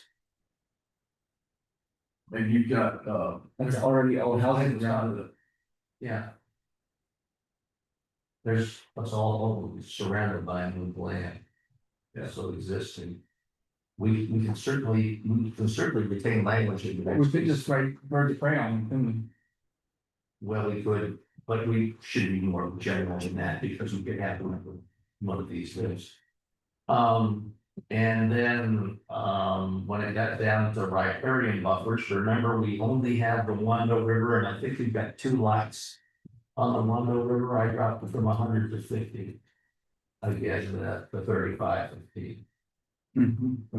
That buffer, and so basically, and then.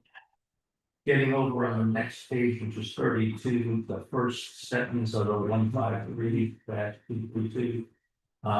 We've got a time in there when someone has to submit their application. And I was gonna ask if anybody wants, but any person proposing to carry out wetland disturbance under the subsection must, prior to the commencement of activity, submit a wetlands impact application for planning unit. Well, how much before? So I just said 1 month. What do you want? It depends on and this is where, Oh, give me a number. I think it should be within the application. Because if someone knows that they have wetlands on their property, they're proposing a subdivision. That subdivision is gonna have to go for approval before this board for that approval. So it should just be within the application as it's presented tonight. And written and currently in the ordinance. So you want to put it in the way that, and it's already existing. I think we should say prior to any person proposing or prior to any person proposing to carry out a wetland disturbance under this subsection. Must submit a wetlands impact application in zoning permit subdivision. Conditional use permit. Or If applicable. prior to or along with it, right? Right. And they can put it in at the same time, Correct. prior to or at time of submission. Yeah, because I mean, if you propose any of those activities within a wetland buffer or setback. Would have to go before this body, so we would need the initial activity and then the wetland impact permit. Which y'all would approve, then I would approve the zoning permit or subdivision, you're approving both. Okay, that is my comments, Kelly's you all have, so we can take that as we go. But why don't we start off on, page 24 of 73, and does anybody have anything for that page? I do, Okay, the title refers to the previous ordinance adoption where we repealed the previous section. This should be amending our current section, not repealing what's there, but amending our current section, because that's what we're doing tonight. and the first sentence says to amend, so where is the issue they're having? It says, and repeal the existing section. So we want that eliminated? That should be, yes, that should be taken out, so it should be from. By renaming should be taken out, so Should read an ordinance of the town of Allendale, South Carolina, entitled Land Use Chapter 153 Zoning Code Wetlands. That should read our current section, which is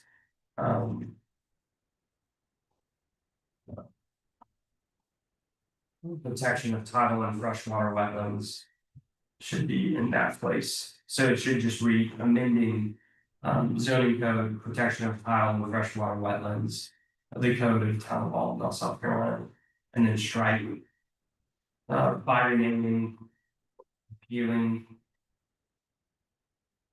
And then it just should read the sections that are being amended. So moved. All in favor? Done. Anything else on page one? All right, page two. Page 25. Thank you. Yeah, let's do. I'm sorry. Anybody have anything on 25? Did, Kelly, I don't think she No. No. I'm all being pointed on. I'm sitting on a note short now, so that I don't miss it. Okay. 26. 26.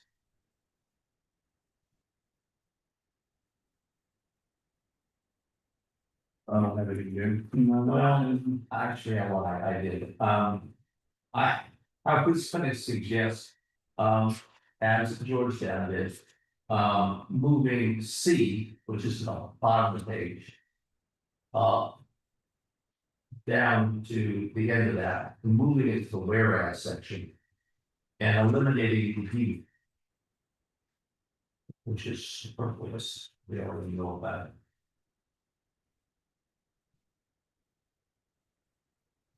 What was that game? It gives us some room in this thing, so we're not doing the whereas. Essentially. I think that the importance of wetland is the whereas, but So the D is on page 27 though. So if we're reviewing page 26, the motion would be to move C on page 26 to the whereases. yeah, I mean, just whereas wetlands are important. Yeah. Yeah, I like that. That's what it That is. makes more sense to have it in there. That's what was in the original, and this was added back in from under. I'm glad I did. So to finish off page 26, we just make a motion to move C into a whereas. Yes, So move. sorry. Yeah. So, okay, so 27, what do you feel about D? You want to eliminate it or keep it? Of D, D. I don't see how it hurts. It doesn't hurt, doesn't tell us anything we don't know. Yeah, I think from a staff's point of view, from working at that agency, I think it's better to keep it, because some people have ideas about what DS does, and there are direct and indirect permitting authority. The town is subject to both through a CCC approval and now through coastal stormwater review. Coastal stormwater is now under the Bureau of Coastal Management, they're no longer under the Bureau of Water Surrender. I withdraw. Finally, that's remind everybody. That we are doing this because Anything else on that page, gentlemen? There's the strike through as the proposed by staff. Office of Ocean and Coastal Resource Management Structure. In E, Oh, I so the removal of historic wetland loss because the town does not have a study to show. That's right, that's right. I make a motion we accept 27 with staff's recommendations. Second. And would you want to further remove the two, since we don't have to think of that? No, I think the further to say further loss of wetland and up and adjacent is important. Second, all in favor? All opposed? Anything else on that page? Gentlemen, 28. 28. Is that Kelly is moving that? And was that staff with eliminated, A, an area of non-disturbance between and? Okay, So it's based on discussion last month. okay, I remember that, but I want to know you done it, okay, fine. Wait a minute. Except this is where you were saying you wanted more definition of what buffers were, or you wanted to add what could be done in a separate section. Yes, and what can be done in them is in a separate section, but what the buffer is, I think, at the last meeting. There's discussion about the buffer or the buffer being included in the setback, so we would view it as a total length setback area. So you have, let's just say 25-foot buffer, 25-foot setback, 50 feet setback area. Well, so per the discussion this evening, it seems to return to the original version as proposed, so to remove staff's proposed changes and revert back to what it was at first reading. Yeah, which was, It should read an area of non-disturbance between a wetland and a wetland setback under where natural vegetation must be maintained. and then the dock heads and things would be done under the exceptions. Yes, Okay, gotcha. yeah, we'll cover that there. Mhm. So now we got them. And what did Kelly had getting rid of B? Yeah, so I think that one was for continuity of code. We use non-conforming structure and then other portions of the code that if a non-conforming structure is damaged beyond 50%, it has to, the use has to go away. It's Or just- get reloaded. But what happens when, like we were saying, the house being washed away in the, So that's when we grandfather it to be replaced 1-to-1. Remember the original footprint conversation? yeah, I remember, what's the point in having something defining integrated structure again? Tell me It's why an- this. It's an additional definition. We already have that definition as non-conforming structure. Or non-conforming lot, both from the same, and in the code presently, so. To create a new degraded structure, we have two definitions basically talking about the same thing. Non-conformity is the better language. Well, that's what she was saying. Get rid of one. So, but this could be saying that if your fence is degraded, that you couldn't make somebody change their fence, right? But a non-conforming fence. Per this ordinance, if it's non-conforming, could be replaced with a wetland impact permit. So again, it's not stipulating where it can or can't be replaced, it's just the term. Is not degraded structure, it's non-conforming structure as laid out in the part. So she's suggesting that we get rid of B altogether, just change it to non-conforming stuff. Get rid of B altogether, because we already have a definition of Okay, basically. yeah, understood. I just wanted to make sure I grabbed my head around. Okay, I mean, all A, in favor of the change to the A. And the elimination of B.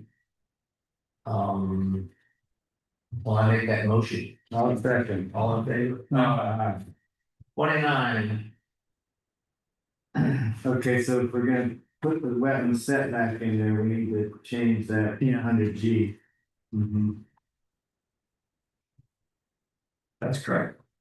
So the purple language is what has been proposed by staff for conversation last week, red language is what was approved at first reading.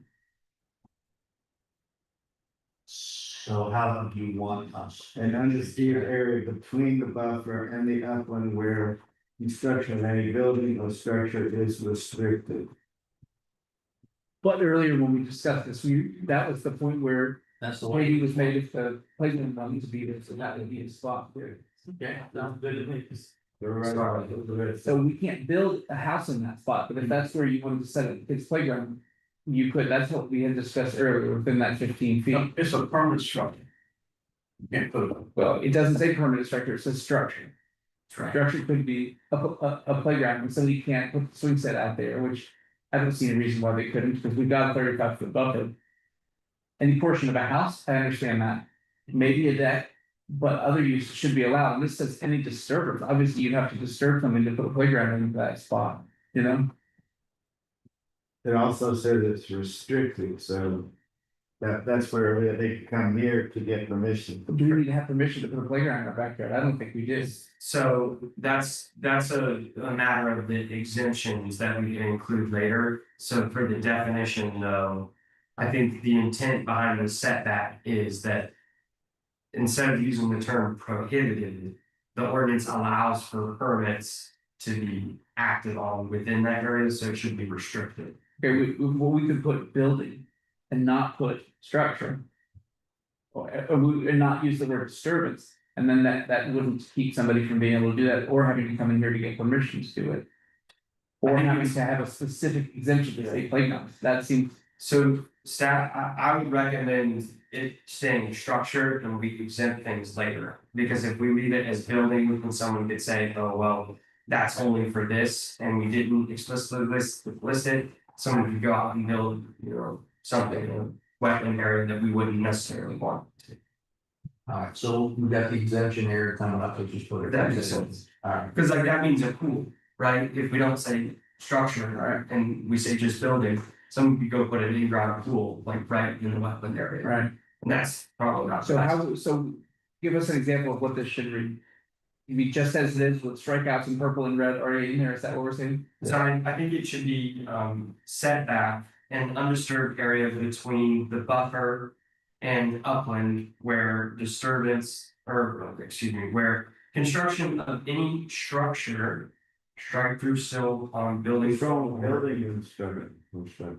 Construction of any structure Because building is encompassed within structure, okay. Yeah. Right. is restricted, not prohibited. Yeah, I like that. Some of Okay. I've moved that we accept those changes as discussed. Time out, shouldn't it say wetland buffer, because that's where we said it started, it does. it says boundary, it doesn't say buffer, and up here it's called buffer, not boundary. Right, well, so I guess clarity on the motion would be. Cause there's purple language, so the purple language is not gonna stay and it should be as read, which is undisturbed area between the. Between the buffer and the upland where construction of any structure is restricted, so as read. Well, and why did it say up? We could just say building area, because it might not, I mean, Yeah, I don't like upland. Okay. it doesn't have, well, I guess it would have. But between the buffer and the rest of the park. Yeah. And the remainder of the site? Is upland, everything is upland, because we're way behind the. Well, the way they read this is perpendicular away from the new wet, yeah, well, away from the wet. From the buffer, in the direction away from the wetland. That would. It doesn't have to be between the buffer, Yeah, upland or beyond the buffer. I don't know. Point of order, there is a motion on the floor though to adopt just as Dan read it, so is there a second? No. No. Thank you. so you see where we're going, Yeah, so I was just thinking about it because that is a very good point, because there's another section where we removed upland, because in theory, anything after the setback, actually after the buffer is considered upland, is what we're saying. Everything after the critical lines, because the buffer's gotta be up on. That's correct, yeah, so. Perhaps it should read an undisturbed area between the wetland boundary and the. No, Required. Buffer down. between the buffer. An undisturbed area between the buffer and the required setback distance. How about we say the setback line is measured from the buffer? Okay. An undisturbed area of setback from From the buffer. the buffer line. As determined in this ordinance. Yeah. you got that in? Write it down and read it out. Or, Let's get it on. you know, But the last area from the buffer line. Extended away. and in line with the buffer line or the critical line or whatever it is, so we know it's like, you know, a parallel.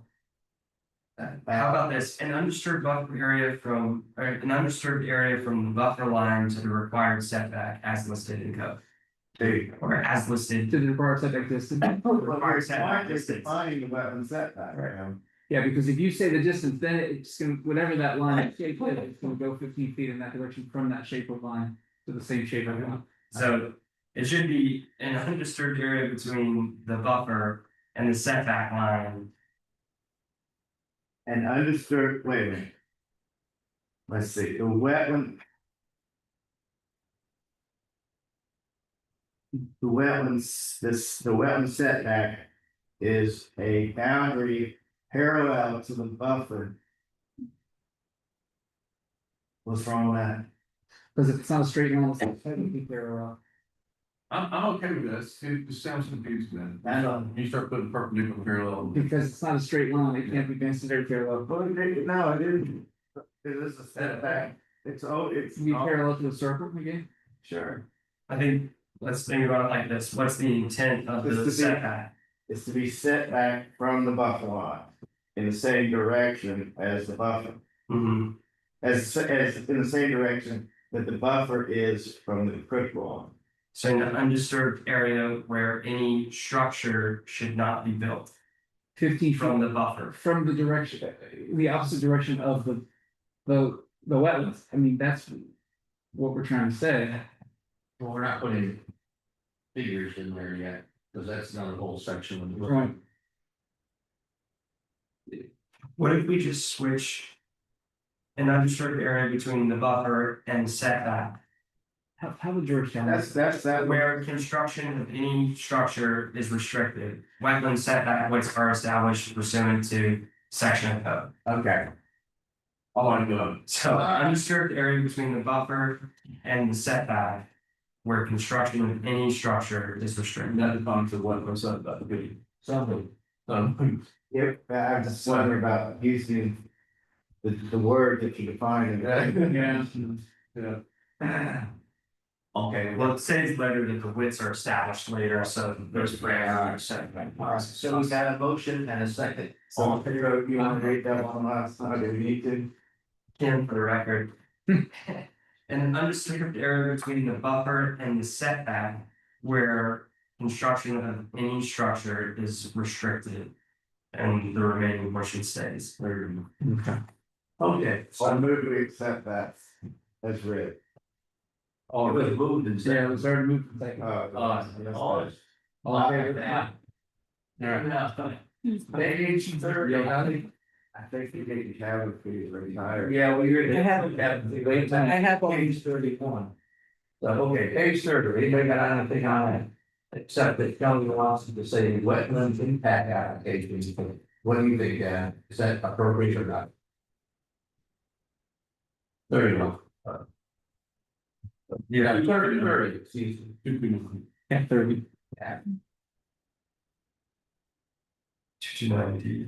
Yeah, dude. Yes, I think it should, So this is another point of continuity for later is the planning commission should approve wetland impacts. The planning manager should approve wetland notifications. So you want to say? Planning commission has the authority to issue, deny, or conditionally approve wetland impacts applications. Now, so that's what she should just. Yeah, but then also in the section above. The planning manager shall have the authority to cause whatever, like, not that one. You know, that be, Yeah, it should be planning manager shall institute or cause to be instituted. Such actions necessary to ensure compliance with these provisions. And or the conditions placed upon any. No, that's. Nothing. So the intent would be similar to the planning commission has the authority to issue, deny wetland impacts, that the planning manager has the authority to. Render a determination on a wetland notification. So it could be just the inclusion of a section above B stating that the planning manager has the authority to issue, deny, or conditionally approve. Wetland notifications consistent with standards, goals, and criteria set forth in these words. can you just add it to one of the other two with an and in front of them? So you don't like C? I think C should say, I think we should just copy what V is. And instead of it being planning commission and wetland impact, it's planning manager and wetland notification. So you want a new D and a new D, E, and E, F, Correct. Yeah. okay, and you just want to have a planning manager. Not, is the only change in there, take the commission out and add a manager, got it? Well, and and the notification, Yeah. the notification gets added into the new D. Yeah, so it should read the planning manager has the authority to issue, deny, or conditionally approve. Wetland notifications consistent with the standards, goals, criteria set forth in this ordinance. And subject to the procedures outlined here. And then on the next one, which would be E, planning commission wetlands impact applications. That's right. Okay. I make a motion to accept those two. Sorry. All in favor? Aye. 31. Put your heads down, this is 31. Where to begin? I'm just gonna go down the line, Jeff, Well, I think the buffer should be 35 feet. so we're on general wetlands buffers, is that correct? We're on A1, general wetlands buffers, that's what you want, Yes. 35, okay? A suggestion, can we just make a motion in second and vote every single thing we hit, so we don't keep going back and including all the things that are in each page, I think, especially this page, because it's a lot of things. I think for the record, it's easier to motion approve by page and. I think to Commissioner Gardner's point, though, there could be some high contention between them, so like it might be easier for the record to show the vote of which, is that correct? Right, so I could say I make a motion that we.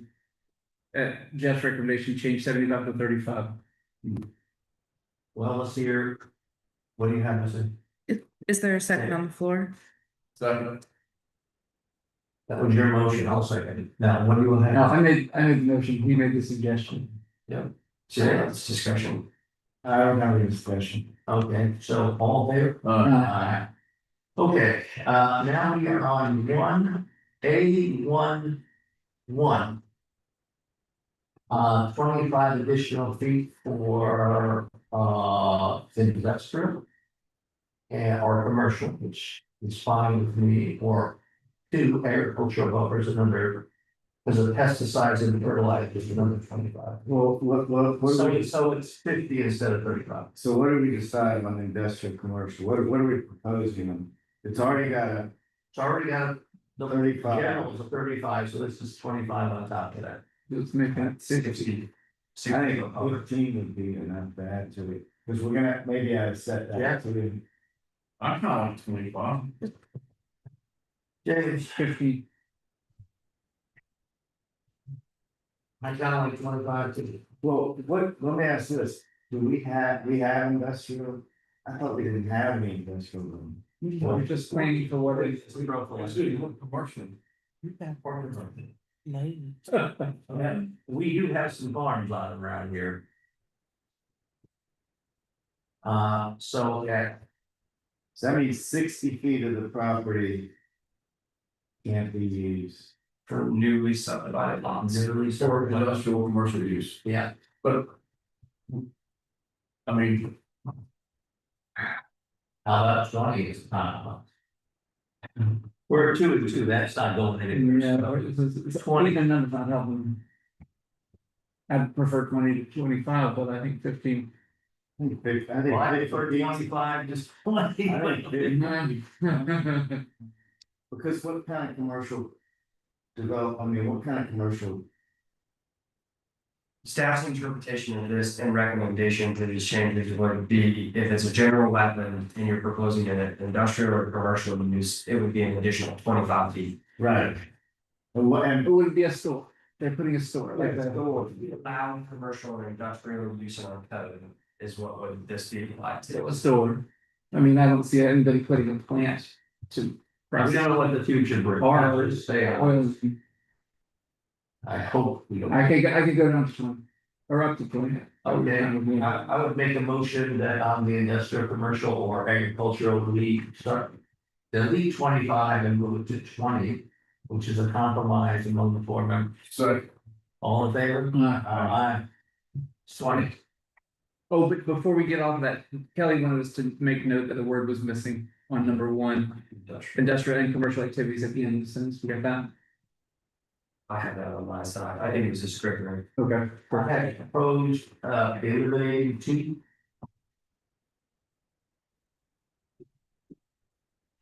Agricultural. Well, no, no. 2 below. Wow. I see it, yeah. the 200 feet and the 100 feet and stuff we don't have. I agree with that.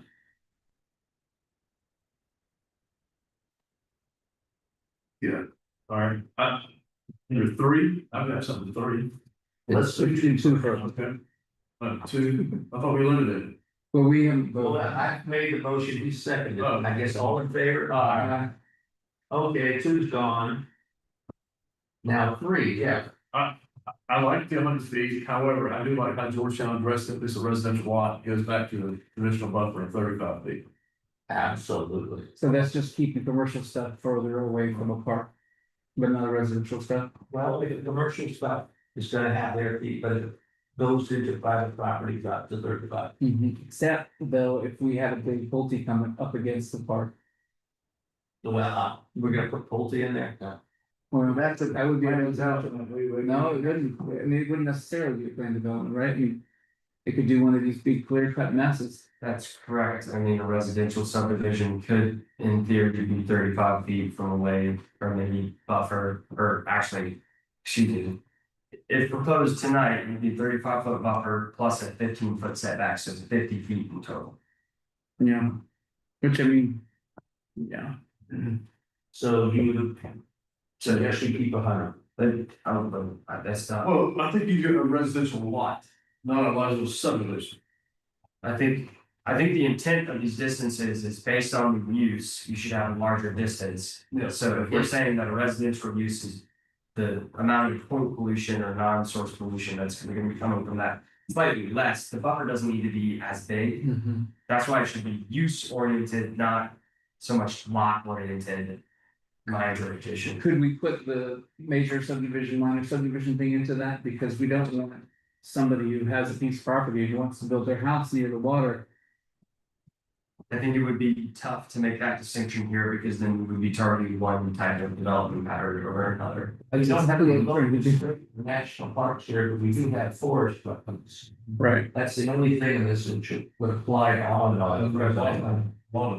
Yeah, and be a lot of people that couldn't build a house on the lot if we didn't be careful with that. I mean, we want to keep the big guys from doing it, but we don't want to keep on top from doing it. Right, so it should be for, we gotta keep reminding ourselves that for existing lots, they meet the non-conforming buffers. For any new lots, if they're abutting a local, state, or national park or wetland forest, it would be these requirements. Now, I do recall.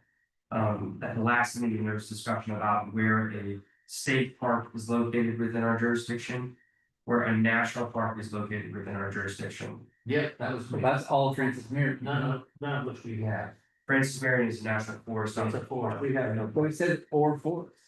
Right, National so park or forest. I think that if we were to keep this language, then we don't have a state park, there's a county park.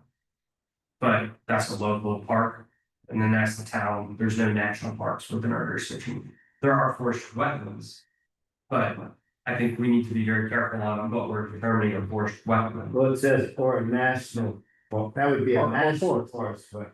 Okay, So you put that, maybe.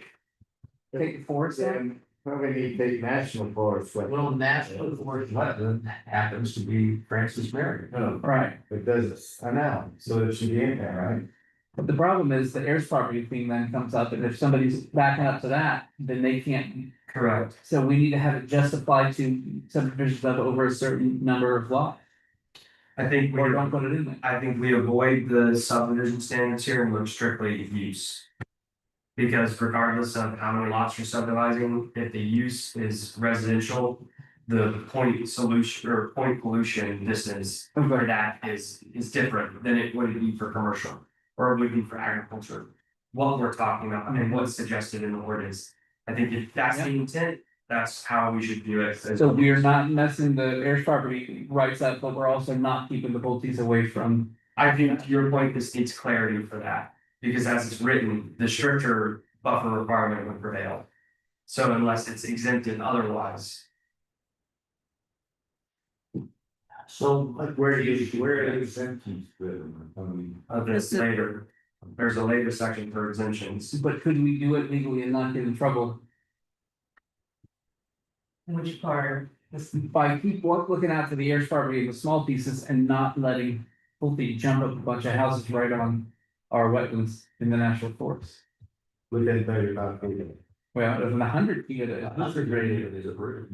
Well, I think that's kind of about the use versus the subdivision is probably the best way to avoid Probably. any kind of trouble. So Pulte can do it and the heirs can do it. I think we can't look at that mindset of what the intent behind this ordinance is. Whether it's an individual or a large subdivider, they're gonna have to meet the 50-foot requirement regardless. 600, right? Oh, if that wasn't the case, If that was the case, they'd have to meet 50 feet, which is way more than what we have now. Which is way more than what we see in some of these subdivisions, so so we could change that to 50. I think if we are. Discussing that, then yes, there should be an exemption, as Georgetown County has done. For residential use, if that is what. The board Okay. wishes. So this would say like it is, and then covered under exemptions would be residential use, but this would at least keep the commercial stuff and the industrial stuff from getting within 100 feet. But I think Georgetown County included it in this one. Right, In number 3, in number 3, so Okay. I would have to look that up. except, so we could just add at the end, except for residential use. That would be the cleanest, simplest way to do it, would it? Okay, so it should be a buffer of 100 feet must be observed when a wetland is part of, adjacent to, or within 100 feet of a local state. Local, state, or national park, except. For. Georgetown County, sorry, Dan, Rest- has, if the continuation of a wetland is on private property, only the general wetland buffer shall apply. I'm reading it. But That's that the only also not- That wouldn't keep commercial out from 100 feet, right? Yes, that ordinance would mean that any wetland on any private property would have to meet the general wetland requirements. So that's essentially would be all of our wetlands. So I like yours better, where we just said, we added the except for residential use at the end. Easy, done, short, sweet, simple. Yeah, so except for residential use, which should observe the required rural buffers. Yeah. So I would like to point out there that I think Kelly had a recommendation about this section in particular. You can follow her lines. Or within 100 feet. I think it was, and I just realized that I transposed these differently, so. She referenced to identify them by name or remove, and then reduce, wait, no, that should be two. I think she's just saying that you duplicated the word 100 feet. Yes, Right. yeah, so.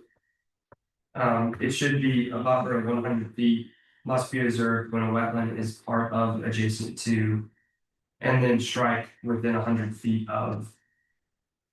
Yeah. Part of or adjacent to a local, state, or national park, except for residential use. I make a motion that we accept that. So. On her. Uh, Okay, the next one, 3, excuse me, 4. I have suggested we drop 100 feet to 50 feet. The only thing we have are 2 lots of them. Okay. I agree with that, but I have one question at this point. So where we're naming the width of the buffer here, we're gonna come back and put the. Distance of the setback over here, in the next section. Yeah.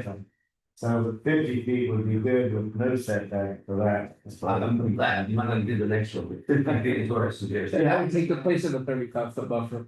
It would change it to a 50-foot buffer as Instead of Dave's 100, suggesting, and then it would be 15 on top of that. So 65. Then that they, well, yes, but the buffer of 50 feet. Yes. yeah, Right. All in favor? But I seconded it. He moved it. I seconded it. Okay, done, and then the You have a next. problem, Dan? No, Kelly made a really good recommendation on the language. It should be a lot that is immediately adjacent to the Wando River or tributary of the Wando, or when a wetland is.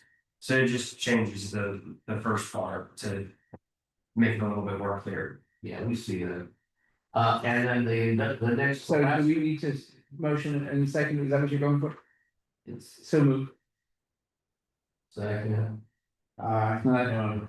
enough. Changes as recommended by County now. Okay, now the last 5 and 6 are basically covered in general wetlands buffers. 1 and 2. They were just moved. So there's nothing there. That's why they're like that. So I would like to move that we adopt this page as. What? No, I think, What else? so as drafted here by staff, it goes back to the inclusion of the setback and the buffer being one.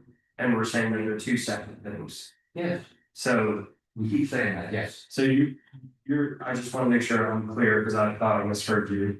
That you say you wanna not take the purple language and go back to what was originally proposed On 4, on B. And applicability, or am I missed? we're on still on page 31. Okay, sorry, I jumped. Well, I'm wrong. are we okay? We're on page 32 now, right? We are now on page 32. All right. Lord. Okay,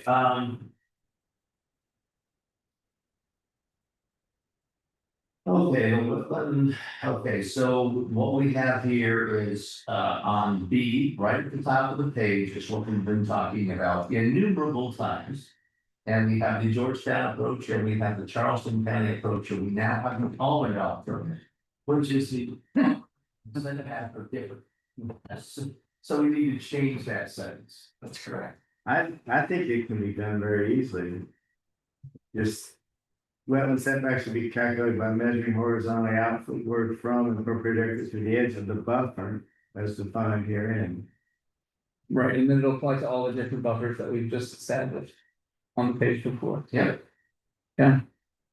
All right. Well, you should say the 15 feet. But we have to say it's 15 feet. Yeah, right? 15 feet of structure. Group B one, you put that back in, correct? Yeah, Yeah, that's it. Or, but we can add the horizontally outward and perpendicular to the edge of. Yeah, 1 and 2, put it back in. All right, so Why do we change it? we, Based on the discussion last time. Sorry, I'm not blaming you, I'm just thinking to myself. just. Out loud. we're eliminating the purple and restoring the crossed out. 1 and 2. Correct. That's it. Yeah. Okay. I so moved. Second. All there. Uh, All right, so now we're on applicability.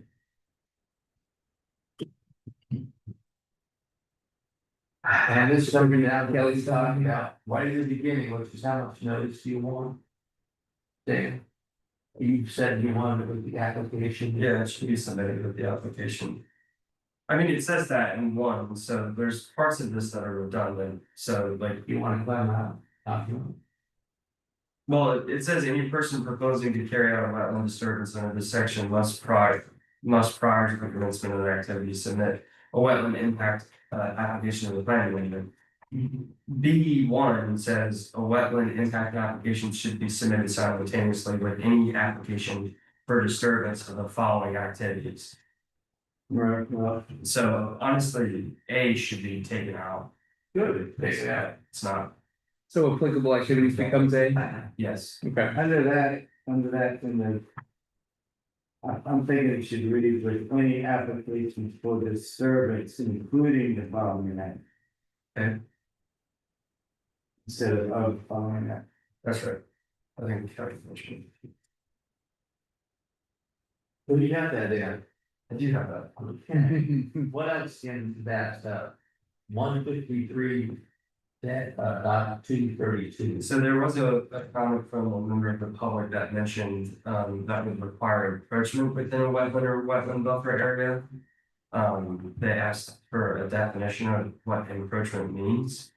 You know, I'm trying to think back to, I think we said projections into a setback area or buffer area in our code presently, so if we wanted to change from encroachment to projections, those are things that are allowed to project within or something that would further project in the setback area. I'm open to whatever. You should guess you say projections and get rid of the encroachment. A staff recommendation was encroachment. I like encroachment, what did the person say? Everybody knows what encroachment means. What? I think I said, everybody knows. the comment was that we should just define what encroachment means, but what encroachment We was. can have them reference the dictionary. Okay, next. Don't write that in. Let's write that from the record. Okay, so, forever on YouTube. What other changes do we wish? So this kind of goes back to the different applications that we have presently. So there's a wetland impact application and then there's wetland notification. So the applicability should apply to both of those applications. So I think that this should read a wetland impact application or a wetland impact or wetland notification application shall be required for any proposed disturbance within these areas. Okay, I understand what an application is, that's to do some activity in a wetland. Correct. What is the notification? Yeah, that was some questions. So, if you recall from last week, and I think I mentioned it in my staff report, so I'll try to summarize quickly. That's just saying you have a wetland on your property? So, I don't think I don't think someone who has a wetland on their property should be required to submit an additional form when they have a survey done. They would just need to assign an action statement or agreements that they would not disturb that area, or we would just hold them to the code, which states they can't go in there without that permit. So in this case, the notification, so wetland impact applications, staff's interpretation should be for major activities. These should be for impacting wetlands like road crossings, stormwater projects, utilities otherwise not exempt. So if someone wants to extend a water line or a sewer septic system, like those are things that planning commission would approve already in their purview. As far as the subdivision goes. Wetland notification would be the replacement of a grandfather structure. Same footprint docks, minor encroachment into wetlands, does not infringe into the buffer. You know, that can be reviewed at a staff level. Those are very simple activities, I mean, replacement of a grandfather structure, but we have to provide for that language. But I think for the planning commission, if y'all review everything, you will be inundated with that, and so sticking to the purview of the planning commission for major minor subdivisions, I think is the best route. We agree. 3.5 meetings, twice or 3 times a month. It's excessive. So, and that takes us back to this section, so staff recommendation is the inclusion of wetland impact. And notification and applicability, so it should read as such. A wetland impact or wetland notification application shall be required for any proposed land disturbance or activity that would encroach within the wetland or wetland buffer area. Good. Okay. Make a motion to accept that. So moved. All there. Done. We got anything else on that? Did we already do the one up I top? think Kelly might have had one more thing. Well, we got rid of, we eliminated days, so that's. yeah, we already moved and seconded and voted on getting rid of that. Okay, then this one up top, okay. The Kelly is on one. B button stuff. I thought we were doing the whole page. Oh, no, we've been going, unit by unit. Yeah, so 2 would be the removal of that comma and adding or in between approved or zoning or building. You got a second to come. Second. All in favor? We're off the page. Okay, it's just, Did we cover Kelly's yeah. comment about B2, no approval for zoning? Or building permit? Oh, sorry, I thought we missed that. This one. 33, I've got nothing. Kelly's got nothing. Point of order, we did not have a motion or a second for the strike through on applicability, section A. Okay. When we were discussing it, it was, So moved. thank Okay. you. That worked.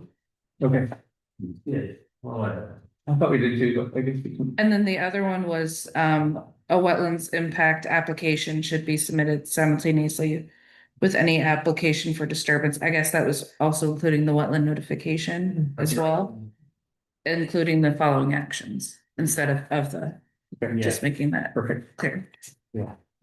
Thank you. all right, page 30 goes out our eyes.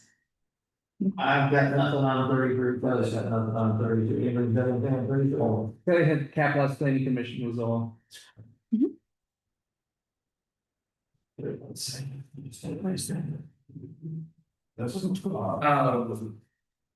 like that's 34.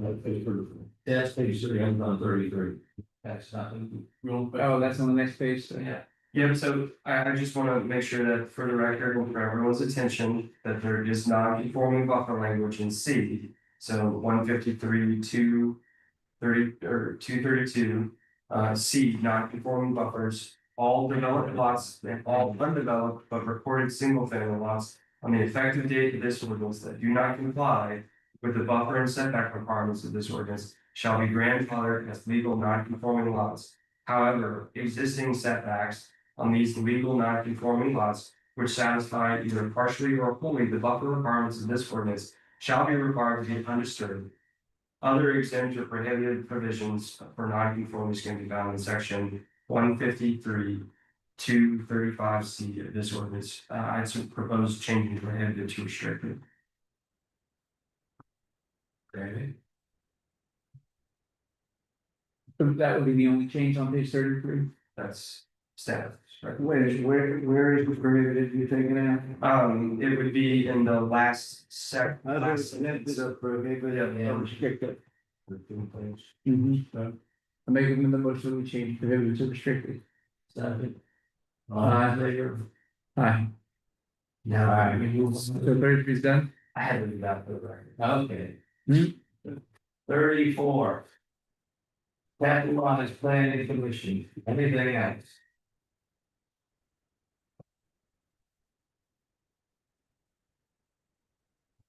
But, what, do we need to look at 3 there? Because we're gonna setback impact to wetland on both those and setbacks. Yeah, is that okay? I would just. Well, it's crossed out, so that the last time we did it. Yeah, do we need to change that back now since the, Yeah, so it would be, instead of impacts, it would be, encroachment within the wetlands or buffers and setback. So we will get that to. Okay, Mhm. nothing else. you change it to buffers and setbacks instead of just setback? Correct. So moved, Second. all of them. How about capitalizing the planning commission? So moved. Second. All in favor? I'm sorry about this, guys, I really am. Page 35.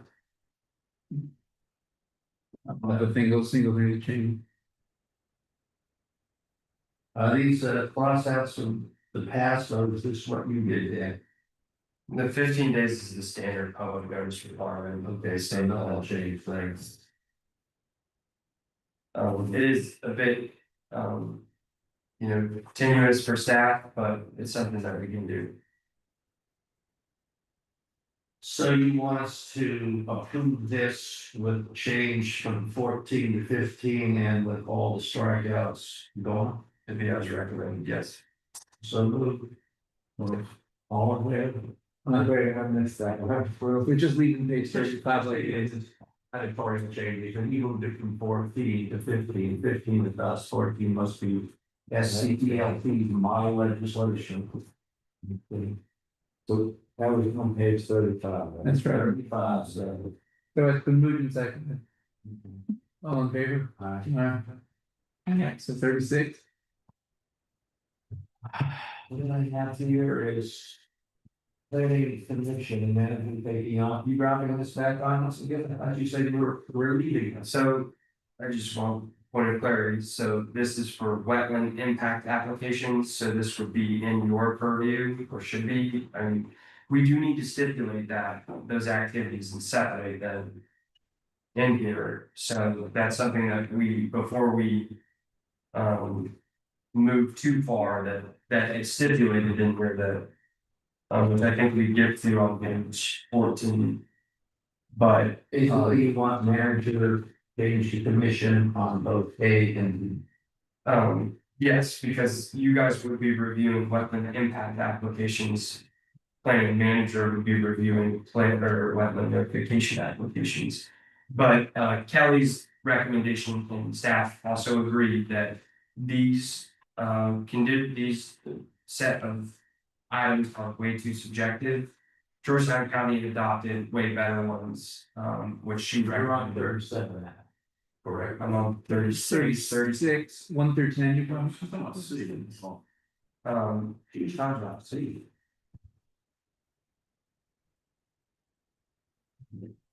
If I could go to see. Or the 1 through 10 on. Apologies, I jumped on that. So nothing on 36. Except for the red lines. That's correct. Okay. So we don't even have to make a motion, we just leave that. We covered at the end of. So we're to C, right? Let's take to make things easier on 37, I'm gonna lead for the record and ask for a second. What Kelly suggested, and I guess Dan also approves. What page is it involved? 15 on Georgetown. Okay, I'm going. Well, you got some sort of number there. Under 11, category 11? So it's page 66 of your packet. Yeah, Yes. that's the first, and then it continues on to 67. That's correct. Okay. Well, you guys can read just as fast as I can, have to look at a couple of times, it's fine with me. Anybody else? That's just substituting in whole, the list, on, under C on page 37 of the current ordinance we were considering for the criteria and standards from 11C from Georgetown. So we're replacing R12 with their, 8. Four. Here, right here, 4 of them. And we got 66 and 67. 11C. With So the, who's right there. oh, the, all right. It's only got 4. Okay, 4, yeah. Yes. Yes, that's it. Are we still saying unless a third party professional environmental consultant or? not? Right here. Yeah, no, not this part. No, it's not there. Okay. All right, This, no one's talking about that. okay. Has everybody been able to take a look at that? Yes. Just as. We have any issues with this? Yeah. Okay, I don't, so I move that we change the 1 through 12 on our C to be the 1 through 4 on their C. second. All in favor? Aye.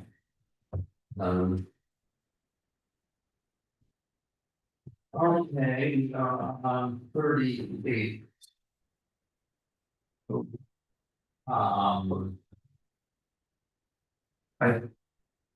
Planning commission would just go back to 37 for a quick moment. It should be activities restricted, not prohibited. Prohibited means that they can't take place. This does allow things to take place. 235A. Yeah, and in the title of that section, it should be restricted and exempted. And then it should be restricted activities unless exempted below, a wetland disturbance shall be restricted unless the proper authorization has been given to the applicant by the way of the Activity, restricted slash exempted, and then A is exempted activities. Restricted. Okay, and that's it. And then restricted also in, unless exempted below, any wetland disturbance shall be restricted unless the proper authorization. Is that correct, Dan? That's correct. So there's 3 replacements of restricted. And then also, it should be planning commission or manager or planning manager or commission. Because planning manager can approve a notification, commission can approve impact application. Given to an applicant by the planning commission or planning manager. Yes, that's correct. You have that language, Yes, you got it down. I do. Okay, so we got permitted to restricted. And when I get this should. Still think B1 is still gone, right? Right, and so the following activities are exempted from the purview of this ordinance and may be undertaken without a wetland impact or notification application. And is this where we were gonna put the things like the playground? Yeah. That's where we should have the word that. All right. Uh, Wait a minute. it's, I think that goes on to page 15, Commissioner. Any outdoor recreation activities? All right, so we need a motion to get those three things that you just mentioned in there. Did we already do that? No, we haven't. So moved. Second, whatever, all in favor? So clarity for the record, section 153 to 35 would be activities restricted. / exempted, A would be restricted activities that should read unless exempted below, any wetland disturbance shall be restricted unless the proper authorization has been given to the applicant by the planning commission or planning manager. Exempted activities fall. The following activities are exempted from the purview of this ordinance and may be undertaken without a wetland impact or notification application where otherwise allowed by law. Yes. All right, Just for clarity of the record. 38. 37, we are not going to turn until Hmm. 38. So yes, this is where we would add, I mean, we have outdoor recreation activities. I think the clarity of adding in there a park or park facility or, I mean, we have to be very careful about what we say exactly because, someone could come and be like, oh, well, there's a park facility and it's like an indoor building, like right on setback or in the wetland. So like the playground, I think, Don't you think a playground already fall within this? but it's not written. Well, we could listen a whole. Outdoor recreation activities, none It says any outdoor recreation activity. And we understand the playgrounds are in there. Dan apparently does not. Hey, I'm just saying, Let's put playground at the end. Let's get a legal opinion on this. Is the playground outdoor recreation activity? Yes, if you want a like true legal opinion, we always prefer more relation to the less. I'm just So so playgrounds, yeah, playgrounds. Stacy, sure you're. What else do we, Yeah. do we think of anything that should, else should be on there? So it would read any outdoor recreation. Activities, playgrounds, etc., not. And is this also where we You can't use etc., right? is this also there where we need to add the dock head and or the dock entrance and the path? That's correct. Minor maintenance and roadways. And on fun. So with the dock number 6 is a repair existing water control device for structures. that would be just like maintaining them, but this ordinance would require the placement of new docks or new bulkheads to be approved by either myself or this board, but DES does that presently. I venture to say that we should avoid getting in the range of superseding that direct permitting authority as it relates to those structures. DES. So that's We just put or otherwise controlled by DES, good. cause Where that's the OCRM. Where permitted by the direct permitting authority by BC, because there's two different Okay. permitting authorities. There's indirect through CZC and coastal stormwater, and then there's direct through critical area. So we could just say docks, feel like bulkheads and riprap. Yeah. If they approve it, though, we don't want them to think that we're giving them permission to do docks. If they don't already have a dock permit. So the maintenance or repair of existing or if permitted by DES, the following. Addition of new DES dock entrance or whatever. Yeah, or as permitted. I've been through with them twice, very successfully. Docks, Yeah. yeah. One other thing here, up in 4, we got prescribed in this. Nice kid. No, you were. What is clarification, Dan? Prescribed, it's proscribed. In that section 6, where it does say that it is not degraded and degraded is in quotes, we did get rid of that language, so it should be saying non-conforming. Yeah. Yeah, I did get. I'm still awake over here, guys, don't worry. So are there more things on that page or should we go ahead with the motion? Just the inclusion of playground, Yeah. that language. So Playground. I think it should be any outdoor recreation activity not otherwise prescribed, not proscribed. By the property owner or other applicable law or regulation to include hiking, swimming, kayaking, canoeing, boating, horseback riding, hunting, shellfishing. Comma, remove the and comma camping and the construction of a playground. Just the playground. Playground. Or outdoor playgrounds. It's not killed, it's- It's in the blood that it has to be constructed. Mhm.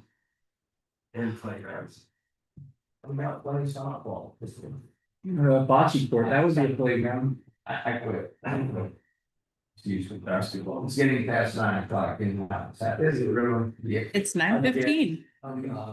Yeah. I get it. All right, so can we make a motion that we accept that, change to number 4, and we accept the addition to new docks if DES permit is available in number 6, and that can be the end of that, And removing degraded with non-conforming. and change to prescribed. Yes. Okay. So, All in favor? Uh, All opposed? What's the next day? yeah, let's see, well, it's better. Can we go on to 39? Well, we wouldn't let me get off 37 to tell, so I'm just making sure. So Kelly, you mentioned in here for 235C or Yeah. C3. C, yeah. C3. Oh, that would also be He non. doesn't have a free, what? Yes, it does. Yeah, so yeah, so not for 235. use, activity or structure which has been discontinued for 2 years or more shall be resumed without a permit. Oh, we got some degraded structure down there in three. Yeah. Her original comments, Jamie, I think you have where it's highlighted, Yep. and I just typed out those, can you? She highlighted the different sections, I don't have that version in front of me. Go for it. Just wanted to look that up. Okay, so. What kind of permit, so the permit refers to non-conforming use, so that would be without a. Wetland impact or wetland notification. Without an approved wetland impact or wetland notification.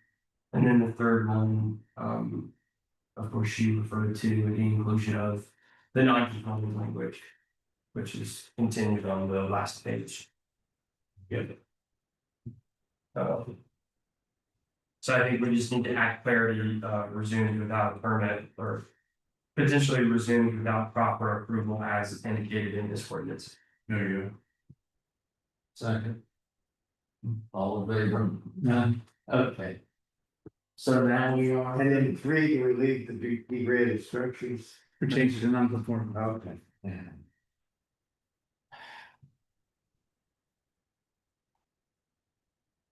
$39 and last days. You sound so enthused. That's in between you. We had one change for 37, appeals, what's she saying? You're going there all by yourself. Yeah.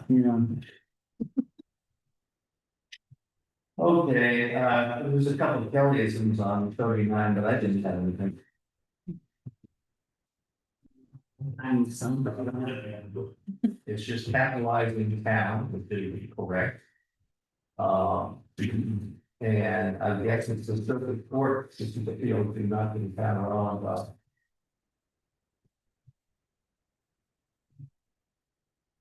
so the last short ones, I guess. That was a doozy. Yes, it was. I have a motion to capitalize town, and change from town hall and down board of zoning appeals to circuit court, which is SC code 6-29-1150D. Yeah, so we go straight to circuit court, state law. Assuming the town attorney agrees. Yeah. Nice. Second. All in favor? Aye. All opposed? None. And done. One, I would like to. There is one more, if the commission wanted to talk about it, since we're talking about the other ones that Ms. Kuzino noted is in section 153.238 C. She was adding planning manager, comma, the town council.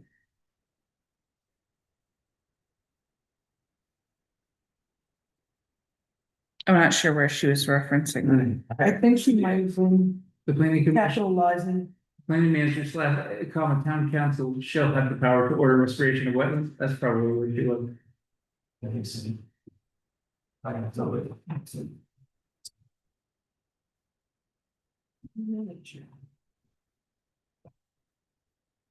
Would someone like to put the stab at that? So you. So it's, So it's in restoration, sorry, between, got it. The planning manager, town council, you don't have a power. Is that right? That's correct. All right. You agree with that? and or town council maybe, huh? It has to be, it can't be just a comma there, it's gotta be something. Yeah, and or town council. I think it's in the middle. I think it's the one in the middle Yeah, here. Says planning manager, comma, the town council shall have the authority to restore the affected wetlands to their prior condition. I see, we're just adding a comma and taking out a period, that's what I'm asking us for. A second. Boy, You that's a might long. need to get clarification on that. yes, I did. I don't know how I did that, I did. Are we done with that one? All in favor? Aye. All opposed? Okay, I would entertain a motion to. You guys did not do the final motion that says, do you recommend approval to the town council? Recommend, Vote for it once and for all. recommend this as amended Amended. or approval of the town council. So moved. All in favor? Hang on, there was no second. All right. You guys can go on without, anyway, I would like to. Okay, so Matt, Okay, so there was a first, second, and vote. Jay seconded, I first, we all said aye. And now I vote to adjourn. I motion. Motion to adjourn. Motion to adjourn. Second. Aye. Enthusiastically. Eh.